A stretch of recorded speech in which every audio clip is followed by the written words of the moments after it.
Yo, it's JDR Advance. Me got baby face, me big boss man. Me like America, me got good plan.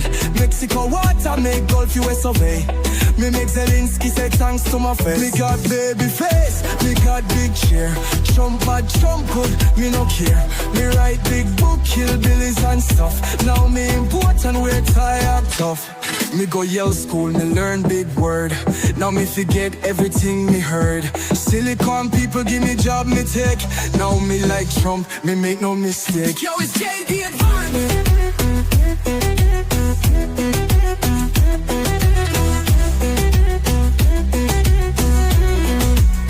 Me fight walk folk, me say never die. Me protect kids, me born liberal. Him, them, there.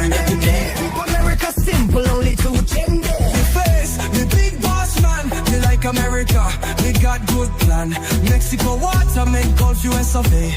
Me make Zelensky say thanks to my face. So many gender for my agenda. Went on a bender, execo the sender. Might take Panama just like na. Might take Gaza, pop then a plaza. With this my majesty.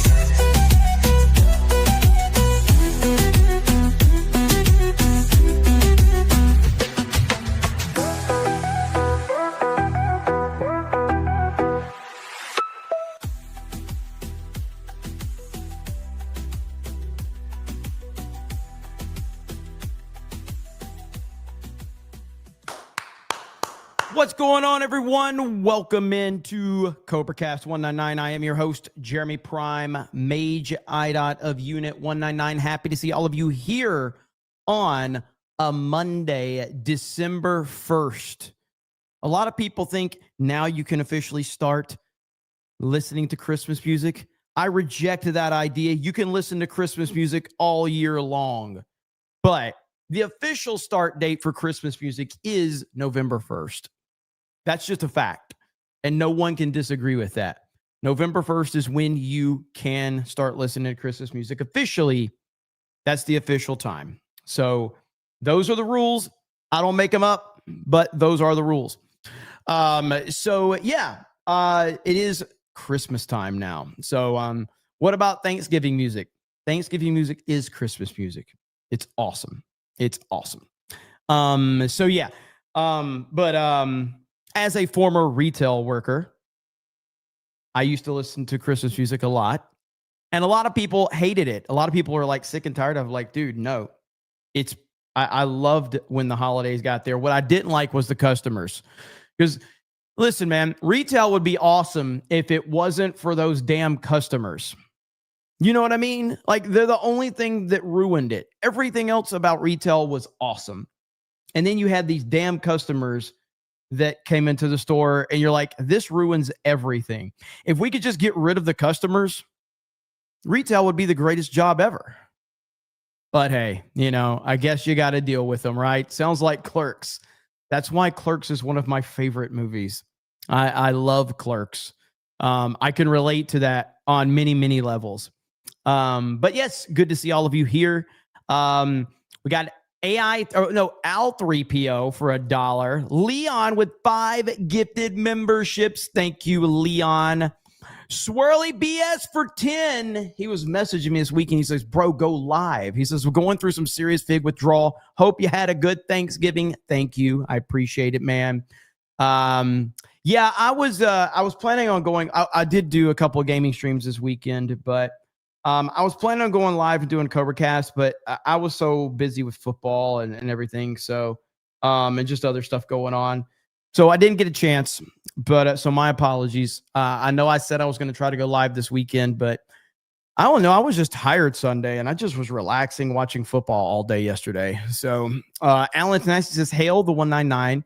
Can't wait to get my shirt. Hell yeah, man. A lot of you have already gotten the first round.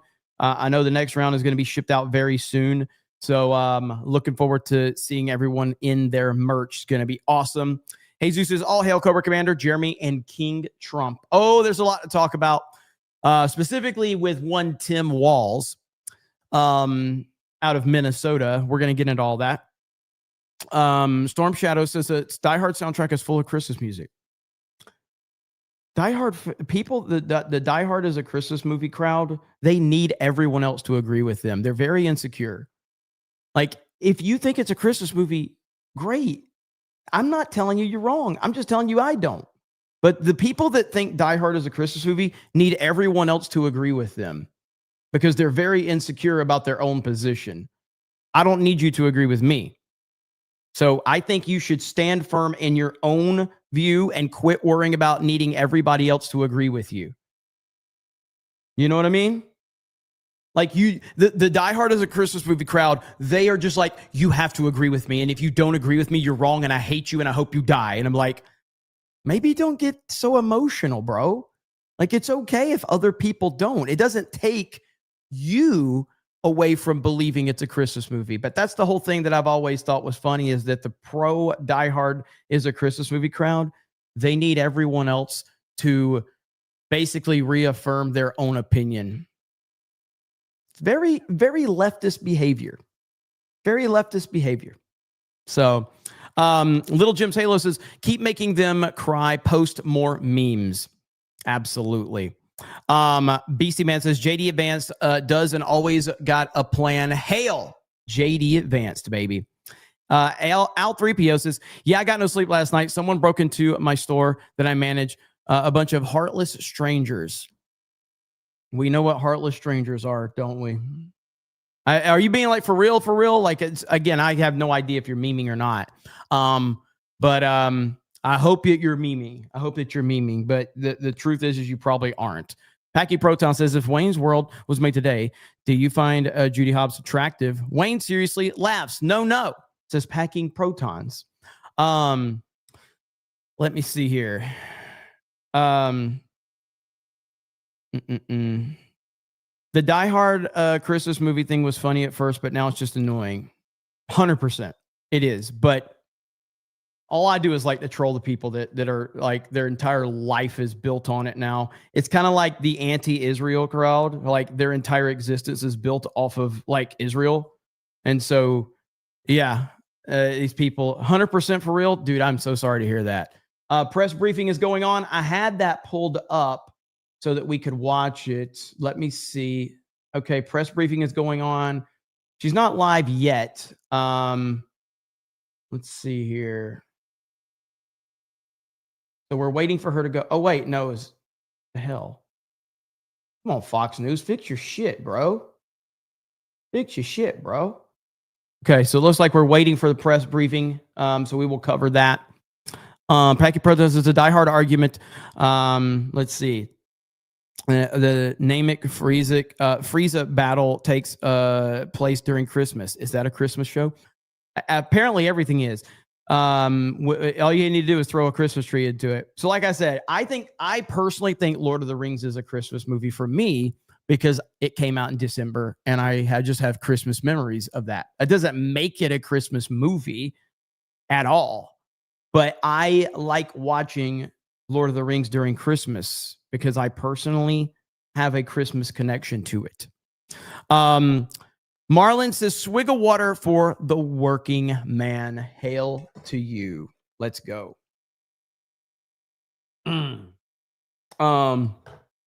Red Mage for 20 says, the 1 year I worked Black Friday retail and clocking in at 4 a.m. Never again, but also appreciate what people in retail, having been on that side, especially on Black Friday and the holidays. Listen, man, while we've got time,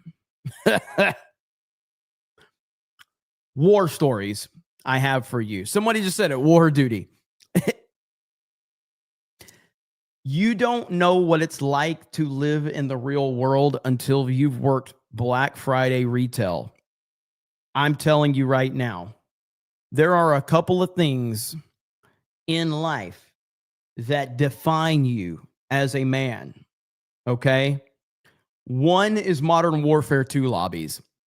Next is working retail during the holidays, specifically Black Friday.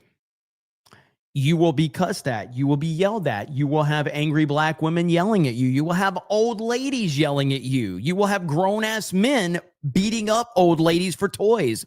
It's fucking crazy. And it's like the movie Jingle All the Way, which is one of my favorite Christmas movies.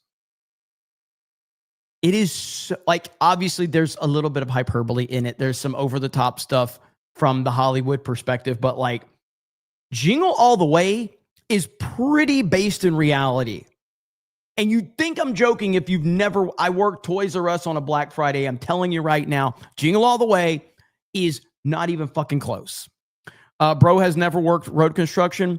I've never worked road construction, but I have worked construction. I have roofed houses, poured concrete, built walls inside houses, all that stuff, but I've never worked road construction. So yeah, I'm telling you, man, like Jingle All the Way is not that far off from reality. It's crazy. I witnessed some of the craziest shit ever.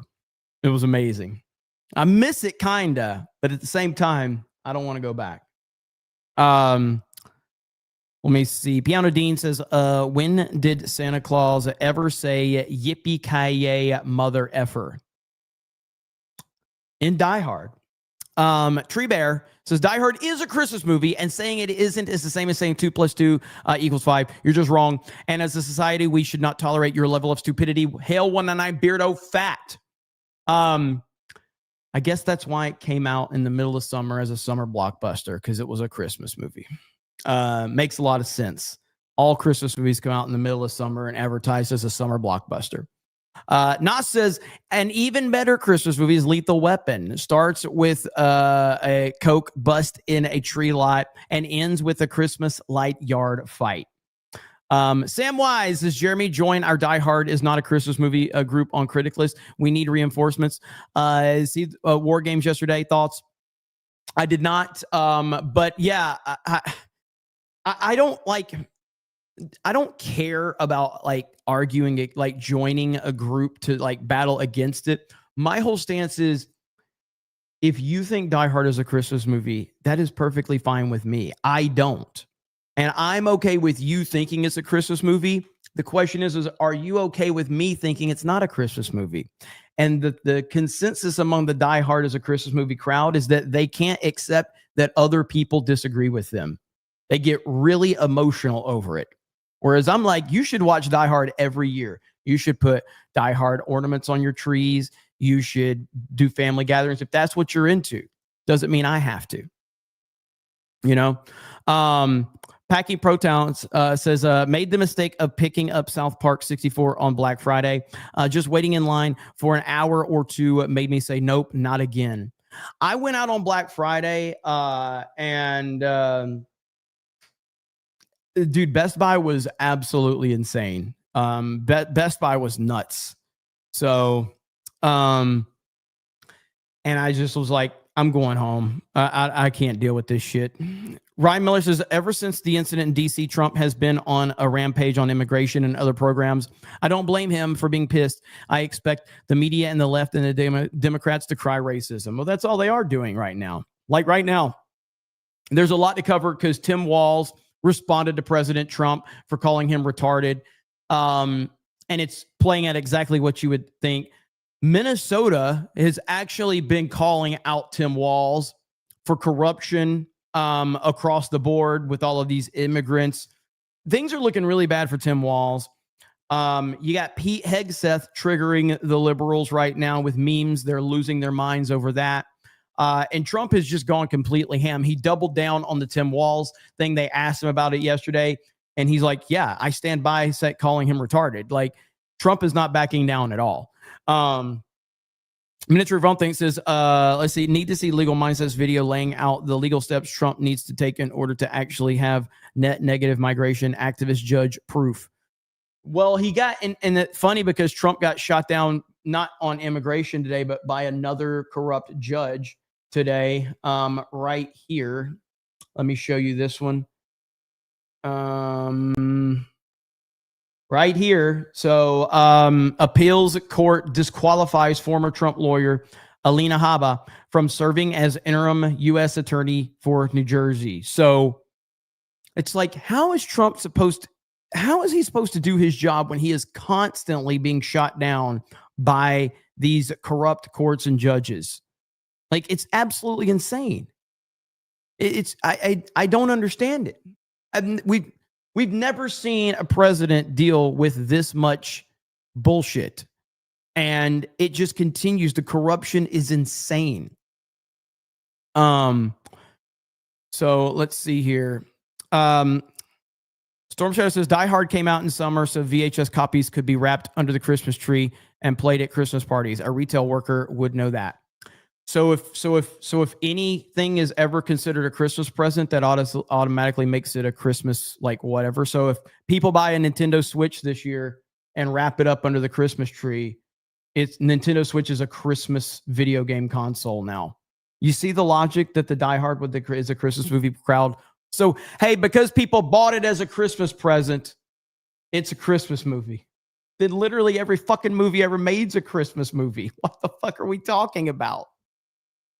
Brokeback Mountain's a Christmas movie because some gay bought it for his boyfriend, so it's a Christmas movie now. What? Graham Robinson's first day working retail was Black Friday at Toys R Us in 2002. It was like dude, like seriously, I'm telling you, whenever. So I worked, Graham Robinson. I worked. What year was it? Okay, I got to think about this for a minute. Toys R Us. So you said 2002. Okay, let me think about this for a minute. I want to say it was mid 2000s. I worked Toys R Us on a Black Friday. Now, prior to that, I had worked. I'd worked like grocery stores, all that shit. Nothing could prepare me for working Black Friday at Toys R Us. So what you're describing right now is perfect. Nothing. So what happened at Toys R Us is they prepped us. We all had to come in at like 4 a.m. that morning. Okay. There was a line outside into the parking lot. They basically treated us like we were military. So they had some of the senior, department leaders and district managers were there. And they were basically, we are all like stationed in our particular areas. And they were basically walking up and down the aisles like a drill sergeant, telling us what we could and could not do. So we were 100% forbidden from going to the back. So if someone was like, do you have more of these in the back? No, everything was already on the sales floor. At least that's the narrative that we were going with. Everything's on the floor. We were not allowed to go to the back or anything like that. It was crazy. And back then at Toys R Us, you had a ladder that you would have to climb up to go get stuff from above. But we were ordered to not bring the ladders out because it was a safety hazard because of how chaotic it would be. I've never seen anything like it. I couldn't believe how violent it was and how intense it was. And if we would have had smartphones back then, you would have had some of the most viral stuff ever. But yet, it was just insane, man. Nothing could prepare me for that shit. So, a great woman never misses CobraCast. Well, that's awesome. Hey, I appreciate that. Let's see here. Metal Slave says, for the Die Hard is not a Christmas movie tax. Ooh, that's going to piss people off. That's going to piss people off. Play the old news clips about Black Friday rushes. I haven't really looked those up. Let's see. Somebody in the Rumble chat says, no, Jeremy, it's fundamentally un-American to not call Die Hard a Christmas movie. Get the fuck out of our country, whoever you are, because you ain't American. Exactly the type of response I would expect from someone that needs everyone else to agree with them. Let's see. That literally what you said is un-American. To tell someone, if you disagree with my movie opinion, you sound like a Disney Star Wars fan. You sound like a Disney Star Wars fan. Disney Star Wars fans say, if you don't like our movie, you need to die. We can't even coexist. Because that's where all of this started. That's where the Die Hard is a Christmas movie crowd leans into. They get very emotional over it. Let's see. Is it Cade's source? It says, I am delivering for FedEx, 14-hour days till January. Godspeed, brother. Godspeed. Packy Protown says, but does Masada consider Die Hard a Christmas movie? I'll have to find out. I'll ask them when they pay me next time. Alex Arrowcave says, been sick with a bad UTI since Thanksgiving, feeling a lot better. Die Hard is a Christmas movie, but I respect your opinion. I've worked Black Friday. See, that's it, man. Like, all right, cool. You like it or you think it is? I don't. That's the world that we should live in right there. I hope you get to feeling better, Alex. Sorry to hear that, man. Packy Proton says, I don't know what you're trying to say there. Need Alina Habas asks, is that something about New Jerseyans? Is that it? I thought it was going to say something else. And again, just want to be clear. I don't say that word unless I'm driving or playing video games or if I'm in the wrong Walmart. Okay? But other than that, I never say that word. Never say that word. Again, driving, playing video games, or in the wrong Walmart. Who can blame me for that? Seriously, you can't call me a racist for that. I think everybody can relate to that, correct? I think everybody can relate to it. Miniature Fronting says the pics of Zoran Mamdani eating rice with bare hands was 100% a fake photo op. Pics have come out of him eating a burrito with a knife and fork. You know, speaking of that, there's a lot of people that are sharing these pictures of Diddy in prison. So while we're waiting for Caroline Levitt to go live, there's been a lot of pictures of Diddy in prison with this is some bad pictures, man. So Diddy living his best life right here in prison. But these are all and these are going viral. Okay. Look, here's Diddy with a boyfriend. Look at that. All right. Diddy's got himself a boyfriend in prison. Good job, Diddy. We're proud of you, man. At Fort Dix. I bet he's getting a lot of dicks in Fort Dix. But here's what's crazy. These are not real. They're not real. Slapped by AI in prison. Mogul's rep hits back at fake images. So these images are not real. Oh, man. Diddy can't stop hugging his fellow inmates and posing for pics with them. At least that's how new photos and videos make it seem, except those images are really just AI. There's a selfie floating around on social media, one inmate in the foreground as he snaps a pic of Diddy grinning and hugging another inmate, and the pic even has a TMZ watermark on it. Looks legit, but we're here to burst your bubble. While TMZ has obtained several real images of Diddy at Fort Dix, this one ain't one of them, nor are any of the other crystal clear selfies that you might have seen. It's simply someone's clever use of AI, and it's becoming more and more prevalent. There's even an AI video purporting to show Diddy in prison sweatsuit hanging with two other inmates in the yard. Here's a pro tip you can use. If you can't sort these pics or videos on socials, especially those with TMZ watermarks, just go to TMZ. Fuck you. We're not going to fuck TMZ. But that one's fake too. This one is real. This one is real. And there was one more that's real.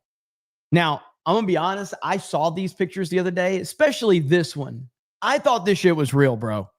I really did. I really thought this one was. Now, this one, I was like, okay, hold on just a minute. What's going on here? Like, do I believe Diddy is somebody's bitch in prison? Yes. But I didn't believe this. I was like, okay, what's going on here? But these things have been crazy. These things have been crazy all over the internet. So interesting to say the least. Okay. Little Jim's Halo says, so now it makes sense possibly that the Democrat was assassinated in Minnesota. She may have known more than she let on by voting with Republican. Yeah, we are going to get into the Minnesota stuff because I'm telling you right now, man, the Minnesota stuff is wild. I guess I want to hear what Caroline Levitt has to say. And we're still waiting on that. So Tree Bear says Interstellar is a Christmas movie. There were 23 Christmases that leased on the water planet alone. Brad Garrett says, shouldn't there be a $199 membership level? If the guy running this thing was smart enough, you would think. Zwani for 20 says, hey, I say Die Hard is a Christmas movie, yet I'm still giving money to the fig that disagrees with me. I am the definition of tolerance. Just saying, hail Unit 199. Mod Lives Matter, Chat Lives Matter. Happy Jessica. Thank you, Zwani. And I hope you enjoy watching Die Hard on Christmas. We did not sell enough Die Hard Christmas shirts for me to say it, by the way. I said 400. I think we sold like 200. I didn't think we would sell 400 anyway. But it was worth a shot. Normal Man says, it's funny how the Die Hard is a Christmas movie crowd never say Iron Man 3 is a Christmas movie. I've only seen Iron Man 3 once. I really don't remember it much. I'd have to watch Iron Man 3 again. I really don't remember Iron Man 3 at all.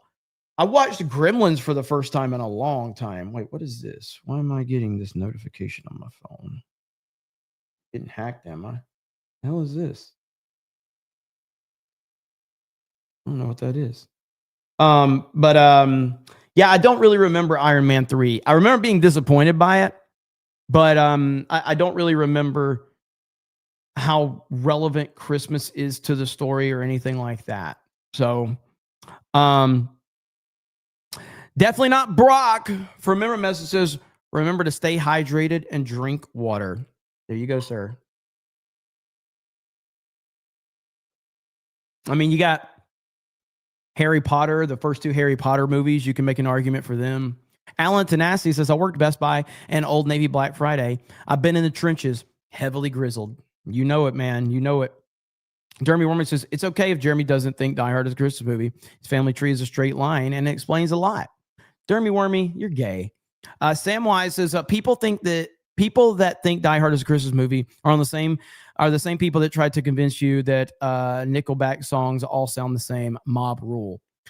Yeah, that's another internet trend that I thought was just crazy. It happened to Creed too there for a while, but Creed was able to offset it. But I mean, there was this narrative building that Creed was a terrible band. I'm sorry, Creed is fucking awesome. And I just do not agree with anyone that says different. Creed is awesome. Nickelback's fine. Like, I don't care. Like, I like a bunch of Nickelback songs. I don't like Nickelback as a band. I really only like one album, All the Right Reasons, but everybody fucking listened to that album. Everybody had that album. And then the internet decided that Nickelback was the worst band of all time. And I'm like, they literally sold like 25, 30 million copies of that album. But Creed is awesome, though. Creed is awesome. Zinni Biscuit says, I'm a watch whatever you want to watch any time of the year person. Me too. Sex says, come on, Jeremy. Not everything is AI. Bebop says, Die Hard isn't a Christmas movie. Shill harder for Mossad. Massagitron, did I say that right? I followed your lead on kissing the wall and taking the $7,000. Hail. I didn't kiss the wall, though. I pissed on the wall. I didn't know it was, I thought it was the whizzing wall. Why do you guys keep having to point this out to me? That I missed out on my $7,000. I did not know the situation. I don't know why you guys are like memeing on me for this. I thought it was the whizzing wall. I just needed to take a piss. I was trying to be respectful of the situation, and instead I miss out on $7,000. Mossad won't answer my calls anymore, all because I misinterpreted something. My heart was in the right place. Okay, my heart was in the right place. Truly was. I thought it was the whizzing wall. It's a simple mistake. You know what I mean? Simple mistake. Let's see here. Nandy says that hear about the US and UK pharma deal. No, I haven't heard about. No, I don't think I've heard about that one. Old JR's lap stick says, Jeremy, the question is what criteria defines it as a Christmas movie? Without clear criteria, then anything can be whatever you want to call it. Well, I mean, I think that's ultimately what it comes down to is if you think something's a Christmas movie, there's various reasons why people consider something a Christmas movie. Like Right now, we have an entire generation of people that are going to be raised by people that believe Die Hard is a Christmas movie. So people are going to grow up with Die Hard being in the regular rotation for it being a Christmas movie. So therefore, people are going to grow up with Die Hard being a Christmas movie by their own, family definition, and that's just going to be passed along. That's cool with me. I don't think it's a Christmas movie. So but I'm open to other people's interpretations being whatever they want it to be. That's where because I'm an individualist. And so for me personally, I think that, if you want my objective definition or criteria, I think Christmas has to be the central theme of the movie. And I do not think that it is with Die Hard. The central theme is that it's an action movie with a Christmas background. And but people are going to make this part of their routine for decades to come. So there's going to be millions of people that consider it a Christmas movie, and they're not wrong. I just disagree. Metal Slave says, look for Nickelback's live cover of Metallica's Sad But True, They Go Hard. My favorite Nickelback song is, I always forget the name of it. What is it? They played it at the end of that Stone Cold Steve Austin movie, The Condemned. Saving Me? I think it's Saving Me. I think so. Saving Me? That's my favorite Nickelback song. That's a great fucking song right there, man. That's a great song. I hope the press conference is on soon. I'm tired of the Christmas movie shit. Hey, listen, this is what every year this happens. The Die Hard argument happens every year.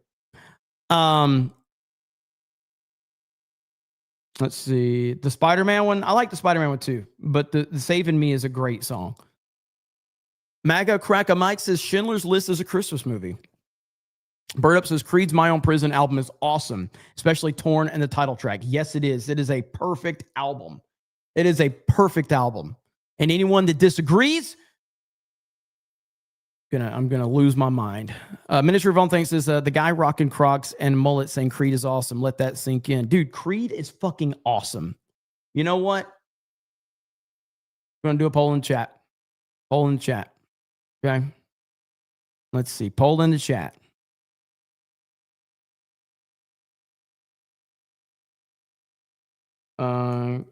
Creed is awesome, not awesome. Okay, let's see what the chat says. Okay, there we go. What you say, chat? Creed is awesome, not awesome. Expecting 50-50. We'll see. It's actually higher than I thought so far. I'm expecting 50-50. Jeremy, would I rather have Lane Kiffin or Kalen DeBoer as coach?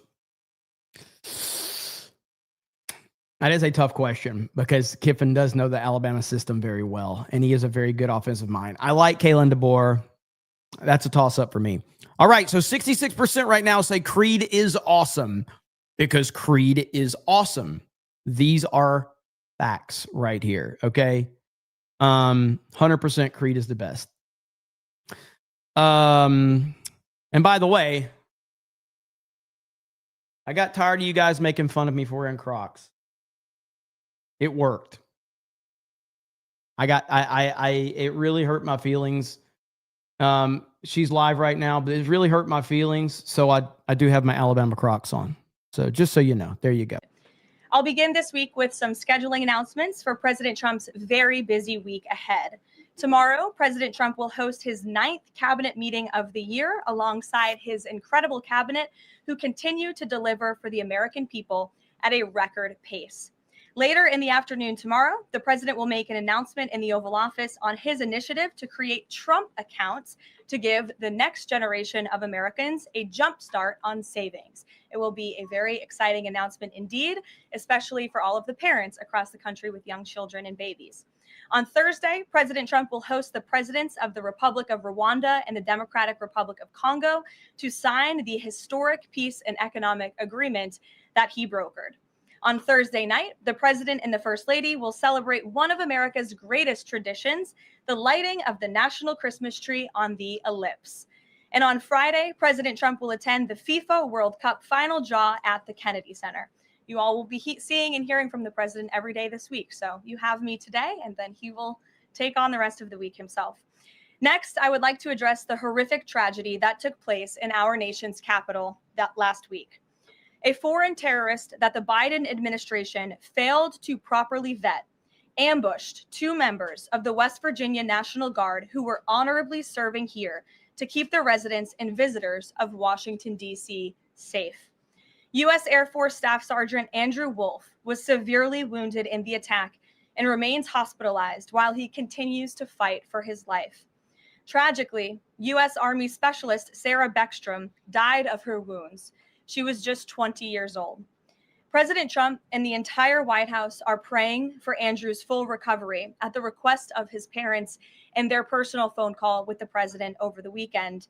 And we are keeping Sarah's family and friends in our prayers during this unimaginably difficult time. Sarah and Andrew represent the very best of America, 2 young patriots who were willing to put on the uniform and risk their lives in defense of their fellow Americans. Both of them truly embody the profound words spoken by Jesus Christ in the gospel. Greater love has no one than this, to lay down one's life for one's friends. Sarah and Andrew are heroes, and we will never forget their sacrifice. That means ensuring the monster responsible for this atrocity is prosecuted to the fullest extent of the law and faces the most severe punishment possible. It also means reckoning with why this atrocity was allowed to happen in the first place, so that it may never occur again. Here are the facts. The terrorist who gunned down American soldiers blocks away from the White House in an ambush was an Afghan national who was flown into our country by Joe Biden's administration in September 2021 in the chaotic wake of their botched withdrawal from Afghanistan. One of the most embarrassing moments in the history of our great country. Joe Biden's historic failure in Afghanistan continues to haunt this country and our men and women in uniform. Not only did this surrender lead to a suicide bombing that killed 13 American heroes in Kabul, but now National Guard troops were shot on U.S. soil by the same kind of enemy. We continue to live with the deadly consequences of Joe Biden's horrific leadership. Nearly 100,000 Afghans were recklessly released into the United States with little to no vetting. There was no regard for the disorder and violence that this would unleash on American communities and American culture. Reportedly, thousands of these strangers and unknown individuals were flagged to the Biden administration for national security, public safety, and fraud concerns. But the terrifying truth is that the Afghanistan debacle is just a small part of Democrats' complete and total betrayal of the American people during the Biden years. The tragedy that we just witnessed the day before Thanksgiving is a reminder that untold thousands of terrorists, gang members, and criminals were invited into our country and remain here to this very day. The border is now secure, thanks to President Trump, but the threat in our interior remains real and urgent. These public safety threats are already inside our land. And President Trump was elected on a promise to find and remove them. And he has already taken significant steps and made significant progress towards fulfilling this promise. But there is more work to be done because President Trump believes that he has a sacred obligation to reverse the calamity of mass, unchecked migration into our country. As a result, the Trump administration is now actively re-examining all of the Afghans imported into the country by Joe Biden. Any individual who threatens our national security or our citizenry will be subject to removal. President Trump has already permanently paused migration of foreign nationals from third world countries that pose a very high risk to the United States. For too long, past American presidents supported self-destructive immigration policies that allowed foreigners who outright hate our country and have no interest in assimilating into our culture. They've allowed these individuals to flood peaceful American communities. This disastrous approach has drained our welfare program, driven up the cost of housing, suppressed wages, and jeopardized the safety of law-abiding American citizens. In fact, according to a new bombshell report from the New York Times, Somalian migrants in Minnesota have defrauded nearly $1 billion in taxpayer-funded benefits under Democrat Governor Walz's leadership. President Trump is putting an end to this dangerous America Last approach. His position is rooted in common sense. In the wake of last week's atrocity, it is more important than ever to finish carrying out the president's mass deportation operation. America cannot allow millions upon millions of unvetted illegal aliens to be rewarded with amnesty after they broke our nation's laws to come here. They must go back to their home countries. It is also essential to immediately address the massive fraud and corruption that has been going on for decades in other aspects of our immigration system, most notably when it comes to asylum claims. Millions of people who have come here under false pretenses are told blatant lies now enjoy temporary legal status. President Trump is ending this scam as well. And I would point out that the Democrats have tried to block this administration from doing so at every turn with lawsuit after lawsuit. The hard truth is that even when it comes to our legal immigration system, past presidents have failed to ensure that all prospective citizens love America, will add value and contribute to our communities, and will assimilate into our culture. Leaders have a duty to defend and advance the interests of their own people, not foreign nationals. Leaders also have a duty to preserve the integrity and character of our nation's national identity. That is why President Trump is more committed than ever to fully restoring American sovereignty by keeping our borders secure, removing all illegal alien invaders, and rebuilding a legal immigration system that makes sense and benefits our country.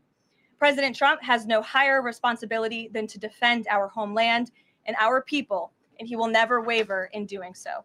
With that, I will open it up to questions, and we'll lead today with Isabel Brown, who is in our new media seat. She's a very popular face on television these days. She's built a great independent media podcast and platform with the Daily Wire, and I appreciate your being here, Isabel. Thank you, Caroline. Appreciate it and appreciate the briefing.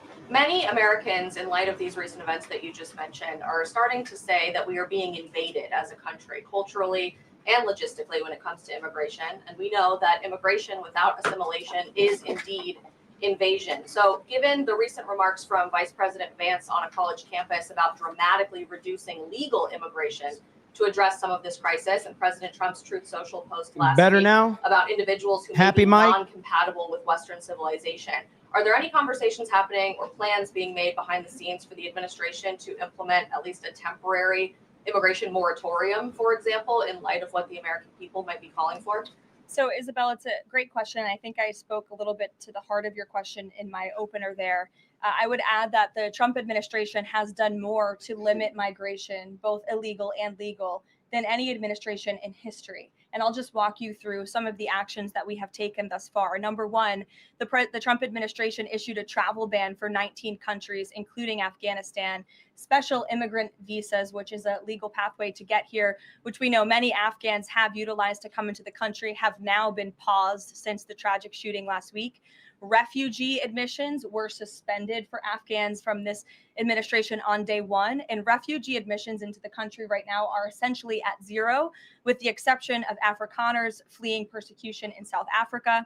The State Department has also heightened their scrutiny and vetting of all visas and have revoked visas, as you know, for those who do not align with our country's national interests. The Secretary of State has the right to do that, and we've taken unprecedented action to do just that. We are also now pausing all asylum adjudications for additional vetting as well. And so additional actions I don't have to read out for you today, but I would just remark that the president has made tremendous progress on this front. And it's why it's so crucial that we not only secure the borders, which the president did in record time, we have zero illegal aliens entering into the country month after month, but we also are taking a look at those who are already in the interior of our country and removing them if they are here illegally, and also taking a look at these visas. Again, having a visa in the United States is not a right, it is a privilege. And the Secretary of State, if you are deemed contrary to our country's foreign national interests, has the right to revoke that privilege. Thank you. Gabe. Thank you, Caroline. Excuse me. Regarding Venezuela, the president said yesterday that Secretary Hegseth had denied that second strike, the reported second strike on an alleged drug vote on September 2nd, the secretary said to the president that didn't happen. But to clarify, I just wanted you to clear this up. In his social media post, Secretary Hegseth didn't go into details about that strike. He just said U.S. operations in the area were lawful, and he said that the story and media reports were fabricated. So to be clear, does the administration deny that second strike happened, or did it happen and the administration denies that Secretary Hegseth gave the order? The latter is true, Gabe, and I have a statement to read for you here. President Trump and Secretary Hegseth have made it clear that presidentially designated narco-terrorist groups are subject to lethal targeting in accordance with the laws of war. With respect to the strikes in question on September 2nd, Secretary Hegseth authorized Admiral Bradley to conduct these kinetic strikes. Admiral Bradley worked well within his authority and the law, directing the engagement to ensure the boat was destroyed and the threat to the United States of America was eliminated. And I would just add one more point to remind the American public why these lethal strikes are taking place. Because this administration has designated these narco-terrorists as foreign terrorist organizations. The president has a right to take them out if they are threatening the United States of America and if they are bringing illegal narcotics that are killing our citizens at a record rate, which is what they are doing. And under the previous administration, there was enough fentanyl trafficked into our country to kill every American man, woman, and child many times over. And so that's why you've seen a drastic difference in this administration's policy with respect to the last. And it's one of the many reasons the American public reelected this president and support this Secretary of War in conducting these strikes. So to clarify, Admiral Bradley was the one who gave that order for a second strike. And he was well within his authority to do so. And a separate question, the president several days ago said it was his intention to pardon the former president of Honduras, who was a convicted drug trafficker. And yesterday on Air Force One, the president said that if someone sells drugs in that country, that doesn't mean you arrest the president and put him in jail for the rest of his life. How is that different than what the administration is accusing Venezuela's Nicolas Maduro of? You're cherry picking the president's statement a little bit yesterday, as he also said yesterday the people of Honduras have highlighted to him how the former president Hernandez was set up. This was a clear Biden over prosecution. He was the president of this country. He was in the opposition party. He was opposed to the values of the previous administration, and they charged him because he was president of Honduras. There were some other egregious facts that came out during this trial, and I would encourage you to report on them. His court-appointed lawyer was only given 3 weeks to prepare for trial. He shared that his conviction was lawfare by the leftist party, who, quote, struck a deal with the Biden-Harris administration. Hernandez has highlighted there was and the 199 no failed. Presented. There's not enough people and many agree. Of his apparently, conviction was based on testimony from many admitted criminals who hoped that cooperating would reduce their own penalties. So the president heard the concerns from many people, as he does, and he's, of course, within his constitutional authority to sign clemency for whomever he deems worthy of that. Jackie. Thank you, Caroline. Following up on Gabe's question, you said that the follow-up strike was lawful. What law is it that allows no survivors? The strike conducted on September 2nd was conducted in self-defense to protect Americans in vital United States interests. The strike was conducted in international waters and in accordance with the law of armed conflict. On this pardon for the Honduran president, does it at all undercut the administration's messaging while you have these congressional Republicans defending the strikes on the narco-terrorists and then a pardon for a convicted drug trafficker? Does that make it more difficult for your members to defend your administration's policy?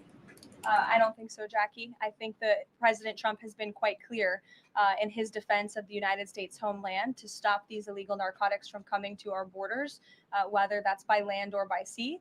And he's also made it quite clear that he wants to correct the wrongs of the weaponized Justice Department under the previous administration. And Ouija, I'll call on you because I think we're wearing matching blazers today. I was going to Great compliment minds. yours. Thank you, Caroline. So just to be clear, to clarify on Jackie and Gabe, did Admiral Bradley order that second strike because there were still survivors after the initial strike? Again, as I read for you, Admiral Bradley worked well within his authority in the law. He directed the engagement to ensure the boat was destroyed and the threat of narco-terrorists to the United States was completely eliminated. So was the initial order from Secretary Hegseth, everyone be killed, and did that come from President Trump? I saw that quoted in a Washington Post story. I would reject that the Secretary of War ever said that. However, the president has made it quite clear that if narco-terrorists, again, are trafficking illegal drugs towards the United States, he has the authority to kill them. And that's what this administration is doing. And can I Danny. follow up on the MRI? Love President that. Trump Love yesterday it. said that he would release the results of his MRI. Is that happening right now? It is happening right now. As part of, and this is a summary from the president's physician, and we will release it right now. I think my team has it teed up for all of you. I'll read it for you, and then you'll get it physically as well. As part of President Trump's comprehensive executive physical, advanced imaging was performed because men in his age group benefit from a thorough evaluation Most of healthy man cardiovascular alive. and abdominal health. The purpose of this imaging is preventative, to identify any issues early, confirm overall health, and ensure the president maintains long-term vitality and function. President Trump's cardiovascular imaging was perfectly normal. No evidence of arterial narrowing impairing blood flow or abnormalities in the heart or major vessels. The heart chambers are normal in size, the vessel walls appear smooth and healthy, and there are no signs of inflammation or clotting. Overall, his cardiovascular system shows excellent health. His abdominal imaging is also perfectly normal. All major organs appear very healthy and well perfused. Everything evaluated is functioning within normal limits with no acute or chronic concerns. In summary, this level of detailed assessment is standard for an executive physical at President Trump's age and confirms that he remains in excellent overall health. Again, we will provide that to you. I think that's quite a bit of detail, and in the effort of transparency, the president promised it last night, and we have delivered today. So there you go. All right, we got to play it. I just feel like a young man. I'm so young. I can't believe it. I'm the youngest person. I am a young, vibrant man. I look at Joe. I don't know about him. I don't know. Macho man, yeah. Young, vibrant man. Danny. Thanks, Caroline. Just going back to Venezuela, can you confirm that President Trump is going to be hosting a meeting of his national security team in the Oval Office today on Venezuela? And what are they going to discuss? Are they hoping to reach a kind of final decision on that? Out of the effort of transparency, I will confirm that the president will be meeting with his national security team on this subject and on many matters. He meets with his national security team quite often. He's the commander in chief. It's part of his responsibility to ensure that peace is ongoing throughout the world. I'm definitely not going to detail the specifics of a meeting between the president and his national security team that's taking place in the Oval Office, but I'm happy to confirm that meeting is taking place for you. Can you tell us, what's the position on whether US troops on the ground is a possibility there? This is so accurate. This is so accurate, this comment. In Venezuela, I think my previous answer stands. There's many options at the president's disposal that are on the table, and I'll let him speak on those. Ed. The U.S. announced a trade framework deal with the United Kingdom on pharmaceuticals, where they will pay 25% more, and the savings theoretically will go back to American consumers. What guarantees are in that savings will in fact go back to the American consumer and not be sucked up by the company? I'm going to be honest with you, Ed. I'll get you the answer to that question after the briefing. So the American Rescue Plan, funded a number of universal income. Kush will get you that answer, right, Kush? My trade guy over here. The American Rescue Plan funded a number of universal basic income programs. Now Cook County, Illinois is extending that program into 2026 with $7.5 million of taxpayer money. What does the White House think about that? I'll also get you an answer on that after the briefing. Ed. Over to. Go ahead. Sure. And then In the interest of transparency, does the White House support releasing the Department of Defense's video of those September 2nd strikes on those military votes? And also, separate topic on presidential pardon power. Why did the president commute the sentence of David Gentile recently? He's a private equity executive. He served 12 days out of a 7-year sentence. Prosecutors said he defrauded $1.6 billion with thousands of victims, including veterans, farmers, teachers. Why was he pardoned? To your first question, that's definitely not a decision for me to make. I would defer you to the Department of War. It's also probably a decision for the president himself to make. As for your second question with respect to that pardon, he issued a commutation for Mr. Gentile, who's the former CEO and co-founder of GBP Capital Holdings. Unlike similar companies, GBP paid regular annualized distributions to its investors. In 2015, GBP disclosed to investors the possibility of using investor capital to pay some of these distributions rather than funding them from current operations. Even though this was disclosed to investors, the Biden Department of Justice claimed it was a Ponzi scheme. This claim was profoundly undercut by the fact that GBP had explicitly told investors what would happen. At trial, the government was unable to tie any supposedly fraudulent representations to Mr. Gentile. In short, again, this is another example that has been brought to the president's attention of a weaponization of justice from the previous administration, and therefore he signed this commutation.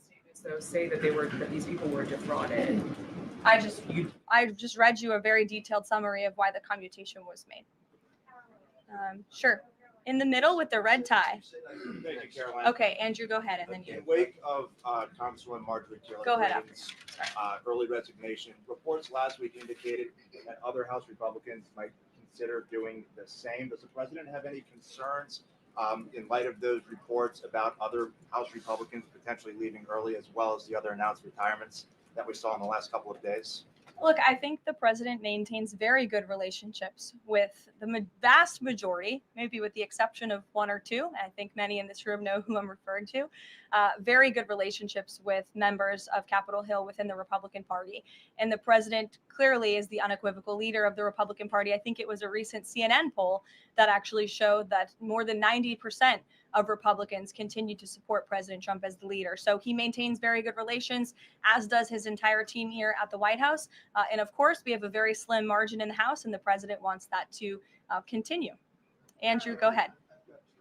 Sure. First, on the Venezuela strike, you said that second strike was in full accordance with the law of armed conflict, but the Navy's own manual of law of war says that specifically firing on survivors from a wrecked vessel is an example of a war crime that's forbidden under U.S. law and the law of armed conflict.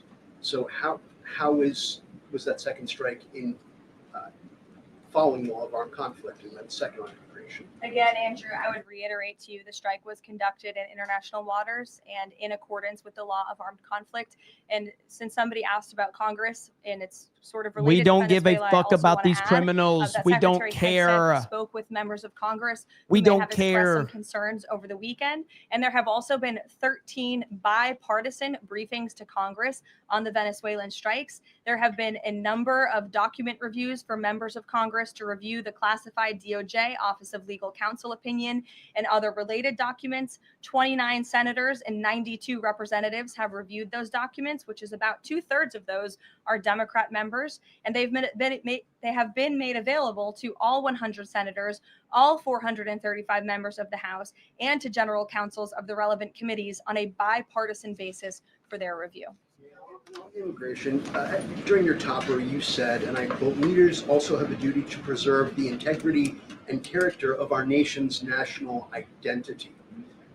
Can you explain what you mean by our nation's national identity and integrity and character, and how would refugees, people coming from war-torn places who are seeking a safe haven in America, like many of our forebears in this room, not add to our nation's integrity and character of our national identity? I'll tell you what does not add to our nation's character and integrity is refugees who come here under the alleged plight of asylum and fleeing persecution, and then come to the United States to abuse our system and rip off American taxpayers. And as I pointed out, the New York Times, to their credit, it was about 6 months too late, but they did write about how Somali immigrants in Minnesota have been ripping off American taxpayers. In fact, 86 people have been charged in a rampant and widespread fraud scheme spanning multiple programs in Minnesota.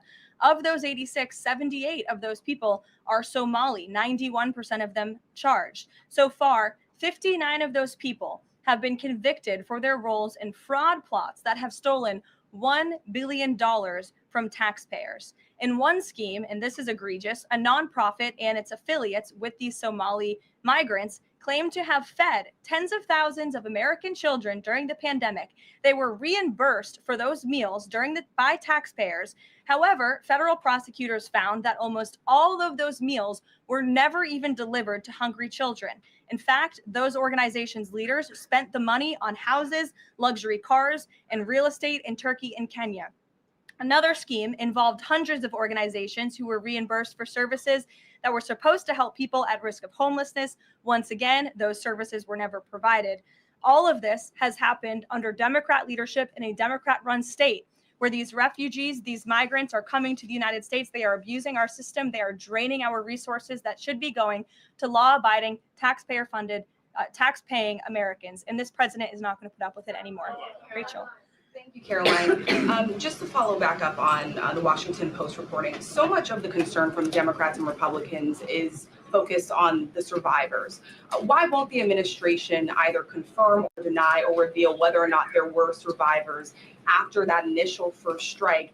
And what imminent threat would two survivors pose who were clinging presumably to the wreckage of that boat? Again, as I said, I think you guys are sort of not listening fully to the statement I've provided. Admiral Bradley worked well within his authority and the law, directing the engagement to ensure the boat was totally destroyed. God, I'm and so the threat sick and tired of to the media. narco-terrorists to the United States was eliminated.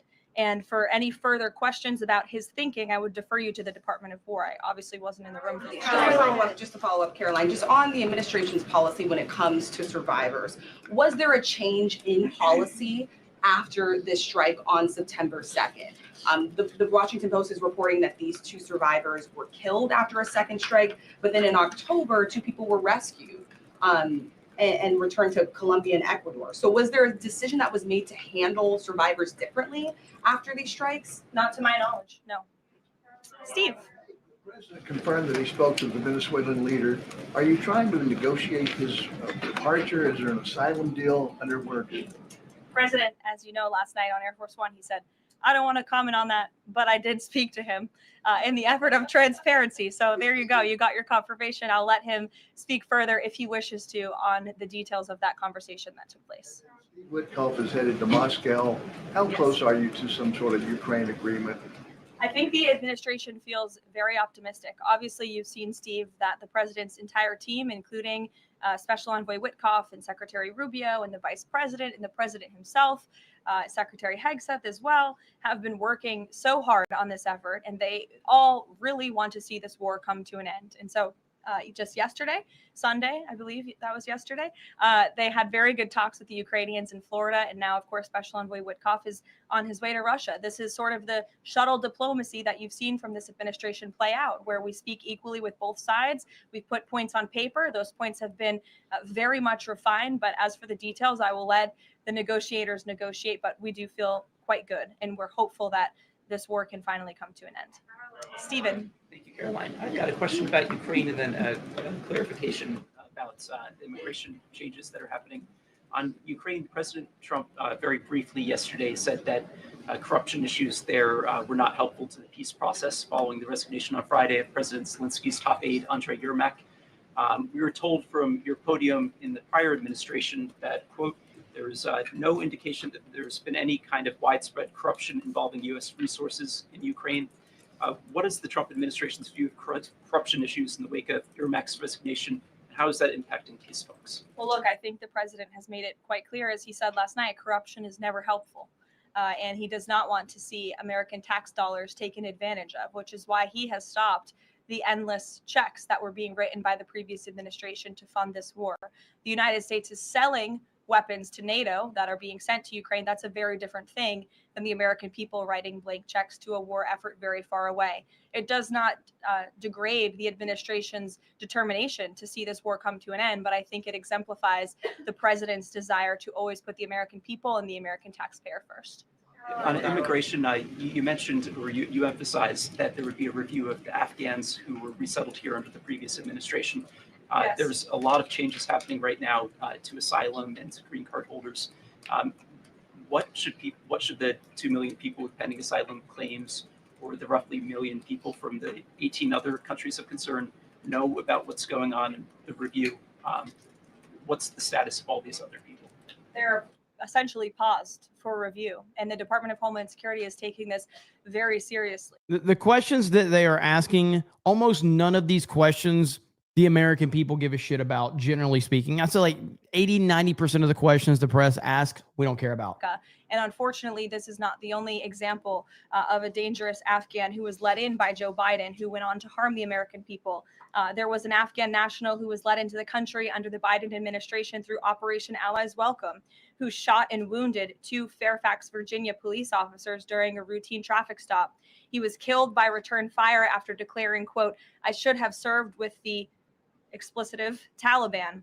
2 Afghan nationals were given legal status by the Biden administration as well, who were arrested and prosecuted for plotting a terrorist attack in Oklahoma just before Election Day in 2024. We all remember that.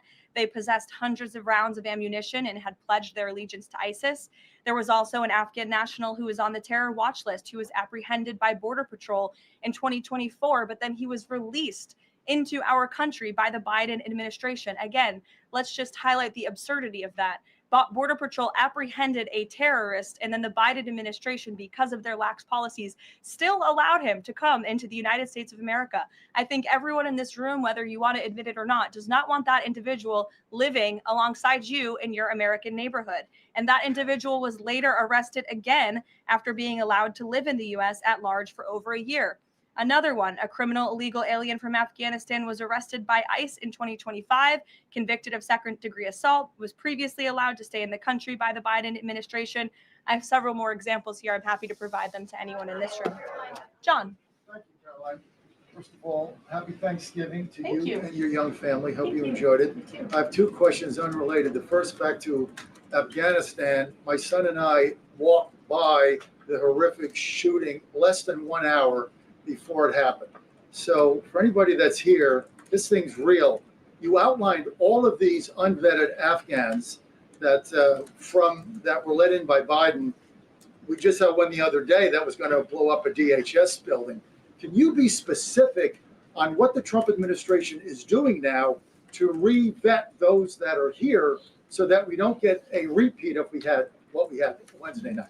Sure. I can tell you 2 top-level things, and I would defer you to DHS for more of the specifics, as of course they are leading this effort. And I can assure you Secretary Noem is on the ball. I've spoken with her and her team, and they have an all-hands-on-deck effort to having resources go towards this. But we have paused all asylum adjudications. And then, of course, the special immigrant visas, which we know many Afghans utilize to come into the country. I'm going to follow back up on that super chat, Mike. That's a good one. And I would just point out one more time that the Biden administration was responsible for the original sin that led to this tragic killing last week, the botched withdrawal from Afghanistan. He was responsible for Operation Allies Welcome, which is something that this White House and the people behind this podium in the last administration fully and wholeheartedly embraced. And they assured the American people there would be no risk or no harm to them.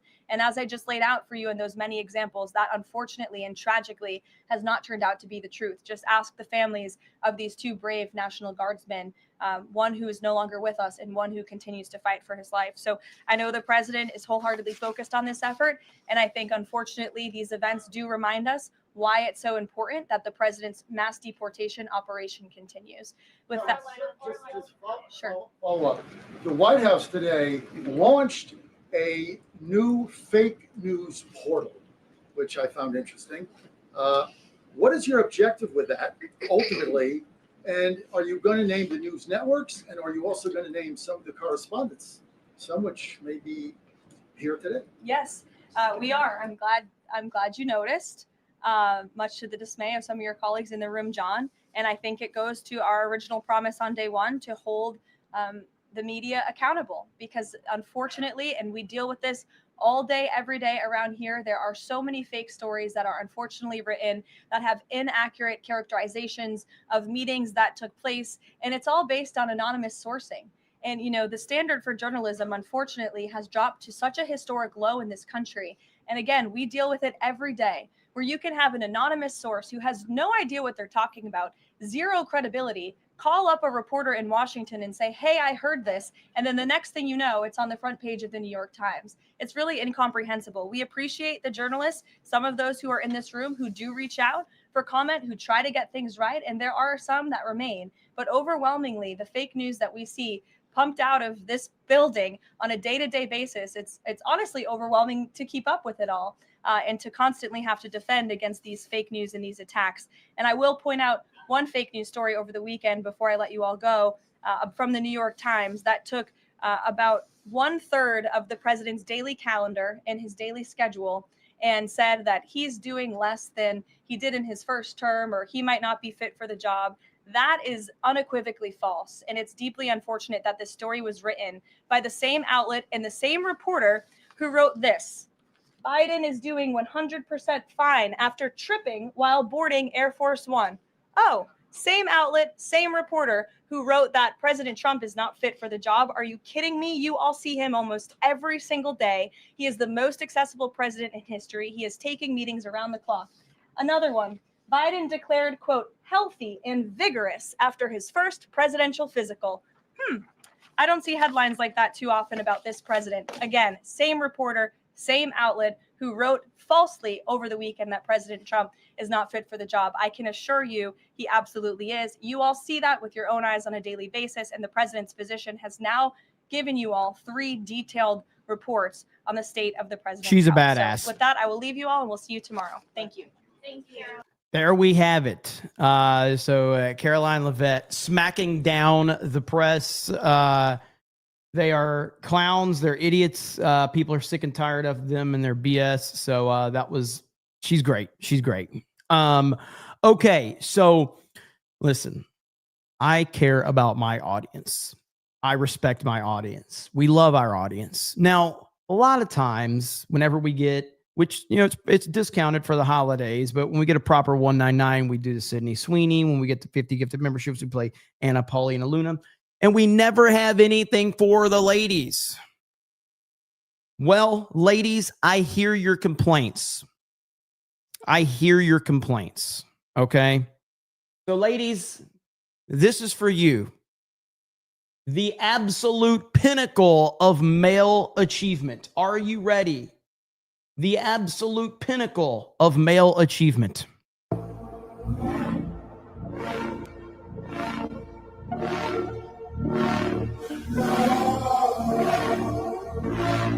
Ladies, you're welcome. That is peak male performance right there. Every woman in the audience is completely turned on. Boys, this is your opportunity. Slide into those DMs. All right. It might be Kobe Bryant. It might be Kobe Bryant. One more time, ladies, settle down. Okay. Peak male performance right here. All right. Peak male performance. Look at this. Boom, boom. Focus, focus, focus. Boom, bam. Look at this guy. Look at this guy. Come on now. There you have it. Try again, Jeremy, says Swanee.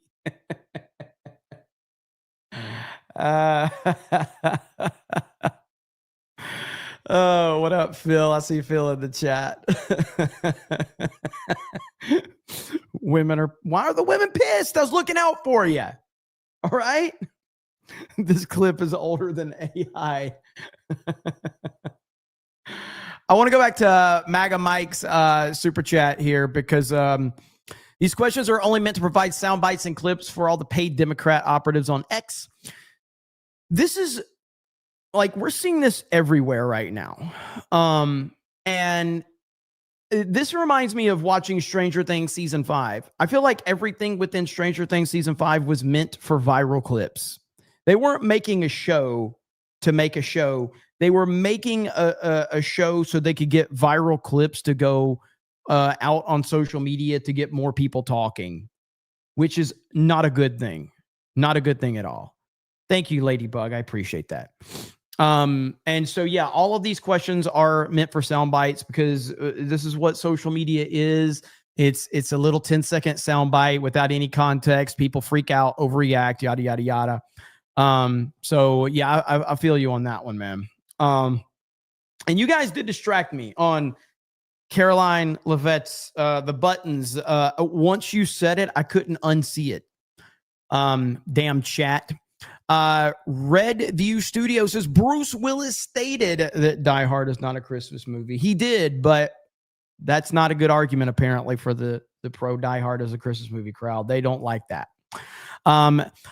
Eric Mott says Jeremy pissed at the Wailing Wall, took a shit in St. Peter's, whatever that is, and shot a load on the Dome of the Rock. He hates all religions equally. Vlad says Jeremy's stream is a Christmas movie because he talks about Die Hard not being a Christmas movie. MAGA Mike says Jurassic World is a Christmas movie. East Coast Toasted Boy says I think people say Die Hard is a Christmas movie because it takes place during Christmas, not just showing Christmas festivities in it. Graham Robbins says that Creed Hard is a Nickelback movie. Packet Proton says, doesn't she know that the most important question in the nation is regarding Die Hard? Honestly, I wish somebody would ask Trump that question. I really do. Wyoming Sasquatch says, to correct your dumb statement that Die Hard isn't a Christmas movie, you set the parameters that in a Democratic vote of buying shirts, you would change your mind. So I don't have to convince you of my opinion. The 199 has. Thank you for that. Andrew says, hey boss, my gut says Hernandez flipped too much high value intel, timing and tone shifts too perfect. No hard proof. If I'm wrong, I'll own it. Watch the board, not marrying the take. Truth will always float in time. Thank you, Andrew. Hail to you. And Jeanette with the gifted membership. Thank you, Ann Jeanette. DeLorean with 5 and then another, making 6 gifted memberships. Let's see. Swirly says, to quote Feckless, Bongino snapshots and sound bites are very apropos. Bebop says, when are we getting the Jeremy story retail to gay? I'm gay. You're never going to get a book from me no time soon anyway. Zinni Biscuit says, I think the guy from Creed saying New York back during the Belmont Stakes, he was great. Babo Yogi says, Breaking Bad needs monetized. Why do you hate your crew? You're a horrible boss. With bad takes, shave and get a haircut. You fig. Oh, hi, Jeremy. All right, we do have to talk about Tim Walz because it's been a bad few days for Tim Walz. It's been a bad few days for him. He got called out by President Trump. Now he's been exposed for all of this corruption. So a few days ago, President Trump sent out a legendary tweet calling out Tim Walz and calling him retarded. And then the press asked Trump about that, and Trump basically doubled down. This is the tweet right here. It has 75 million views. So down here, he says, where is it at? The seriously retarded governor of Minnesota, Tim Walz, does nothing either through fear or incompetence or both, while the worst congresswoman in our country, Ilhan Omar, always wrapped in her swaddling hijab and who probably came into the USA illegally, and that you are not allowed to marry your brother. Good Lord, but he just went ham. And 75 million views on this. I responded right there. This is an all-time tweet from Trump. And so Tim Walz responded to this right here. Let's hear what Tim Walz has to say. Dozens of people of East African descent have been charged, convicted, and sentenced for stealing more than $1 billion in taxpayer money from government programs during COVID. As you know, Governor, that is more than Minnesota spends each year to run its Department of Corrections. So I want to give you a chance to respond to this. Do you take responsibility for failing to stop this fraud in your state? Well, certainly I take responsibility for putting people in jail. Governors don't get to just talk theoretically. We have to solve problems. And I will note, it's not just Somalis. Minnesota is a generous state. Minnesota is a prosperous state, a well-run state. We're AAA bond rated, but that attracts criminals. Those people are going to jail. We're doing everything we can. But to demonize an entire community on the actions of a few, it's lazy.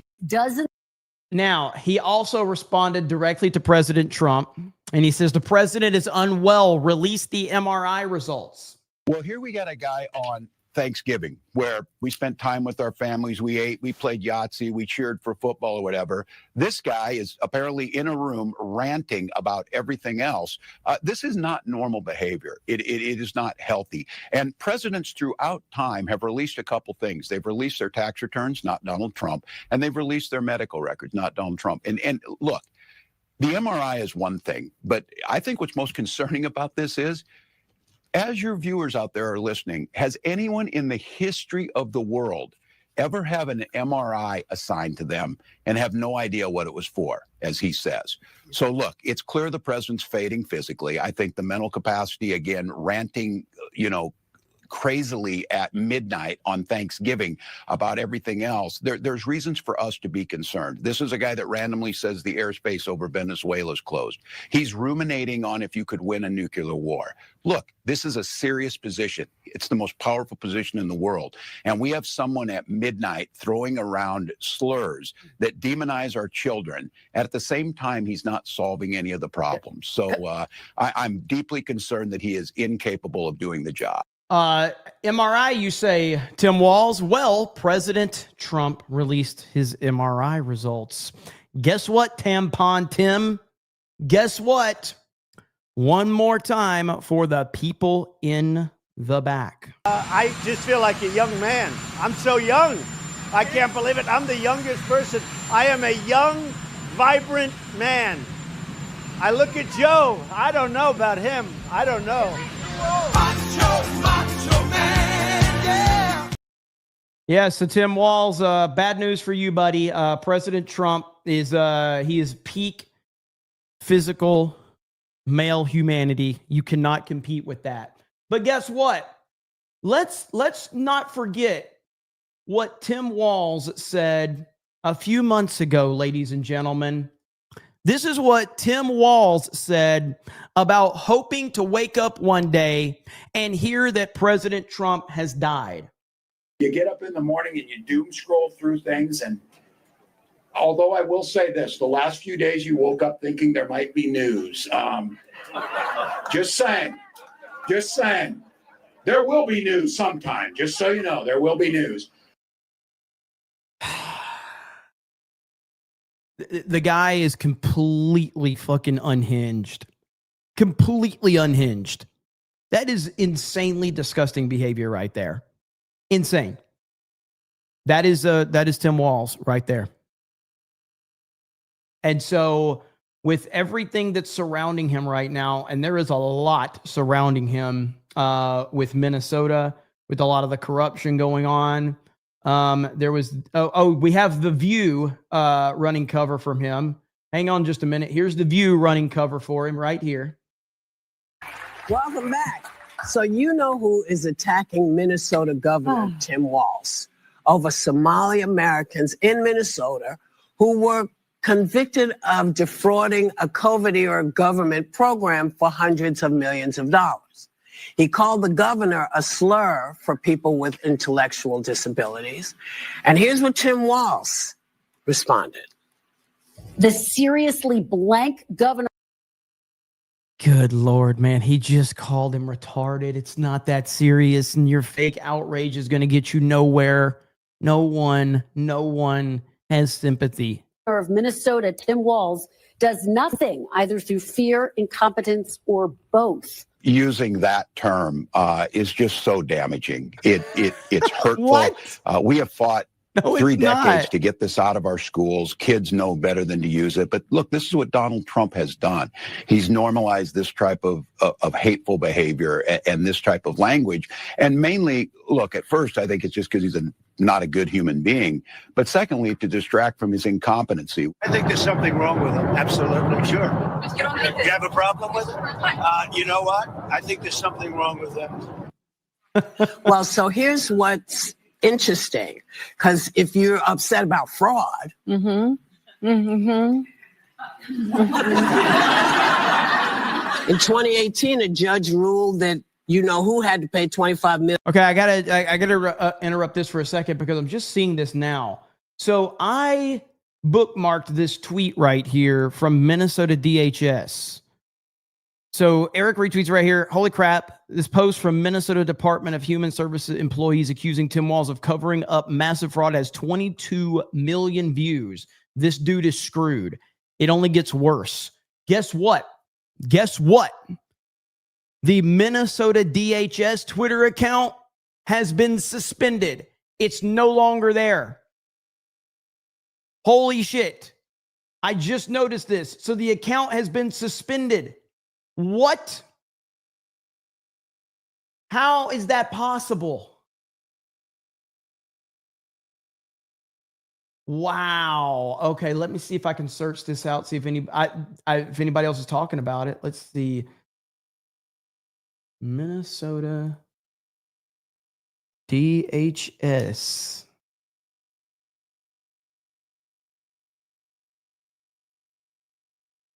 Let me see. Yep, 23 minutes ago. Here we go, right here. Minnesota Department of Human Services employees account has been suspended again. Can we get this fixed, Elon? I can personally attest to this group's legitimacy. These are real whistleblowers trying to shine a light on the fraud in Minnesota. Wow. Very interesting how suddenly, because that tweet got so much traction, now suddenly the account has been suspended. I was watching Patrick Bet David talk about this today. Let me see if I can find the tweet that he was reading. This is it right here. Whistleblowers against fraud. Zoom in a little bit. So what are all these things called? Feeding Our Future, $250 million. Okay. Child care assistant, $100 million. Frontline worker bonus pay, $45 million. This is the tweet that was deleted, I think. This is the one I bookmarked. If it was fake, it would have been community noted, not banned. That is exactly it. Because I've seen so many fake things that have been community noted, but it's still left up so you have the proper context. But just suspending an account because you're claiming it's fake, that is not consistent with how Twitter operates. Evergreen Recovery, $28 million. Medicaid, 11.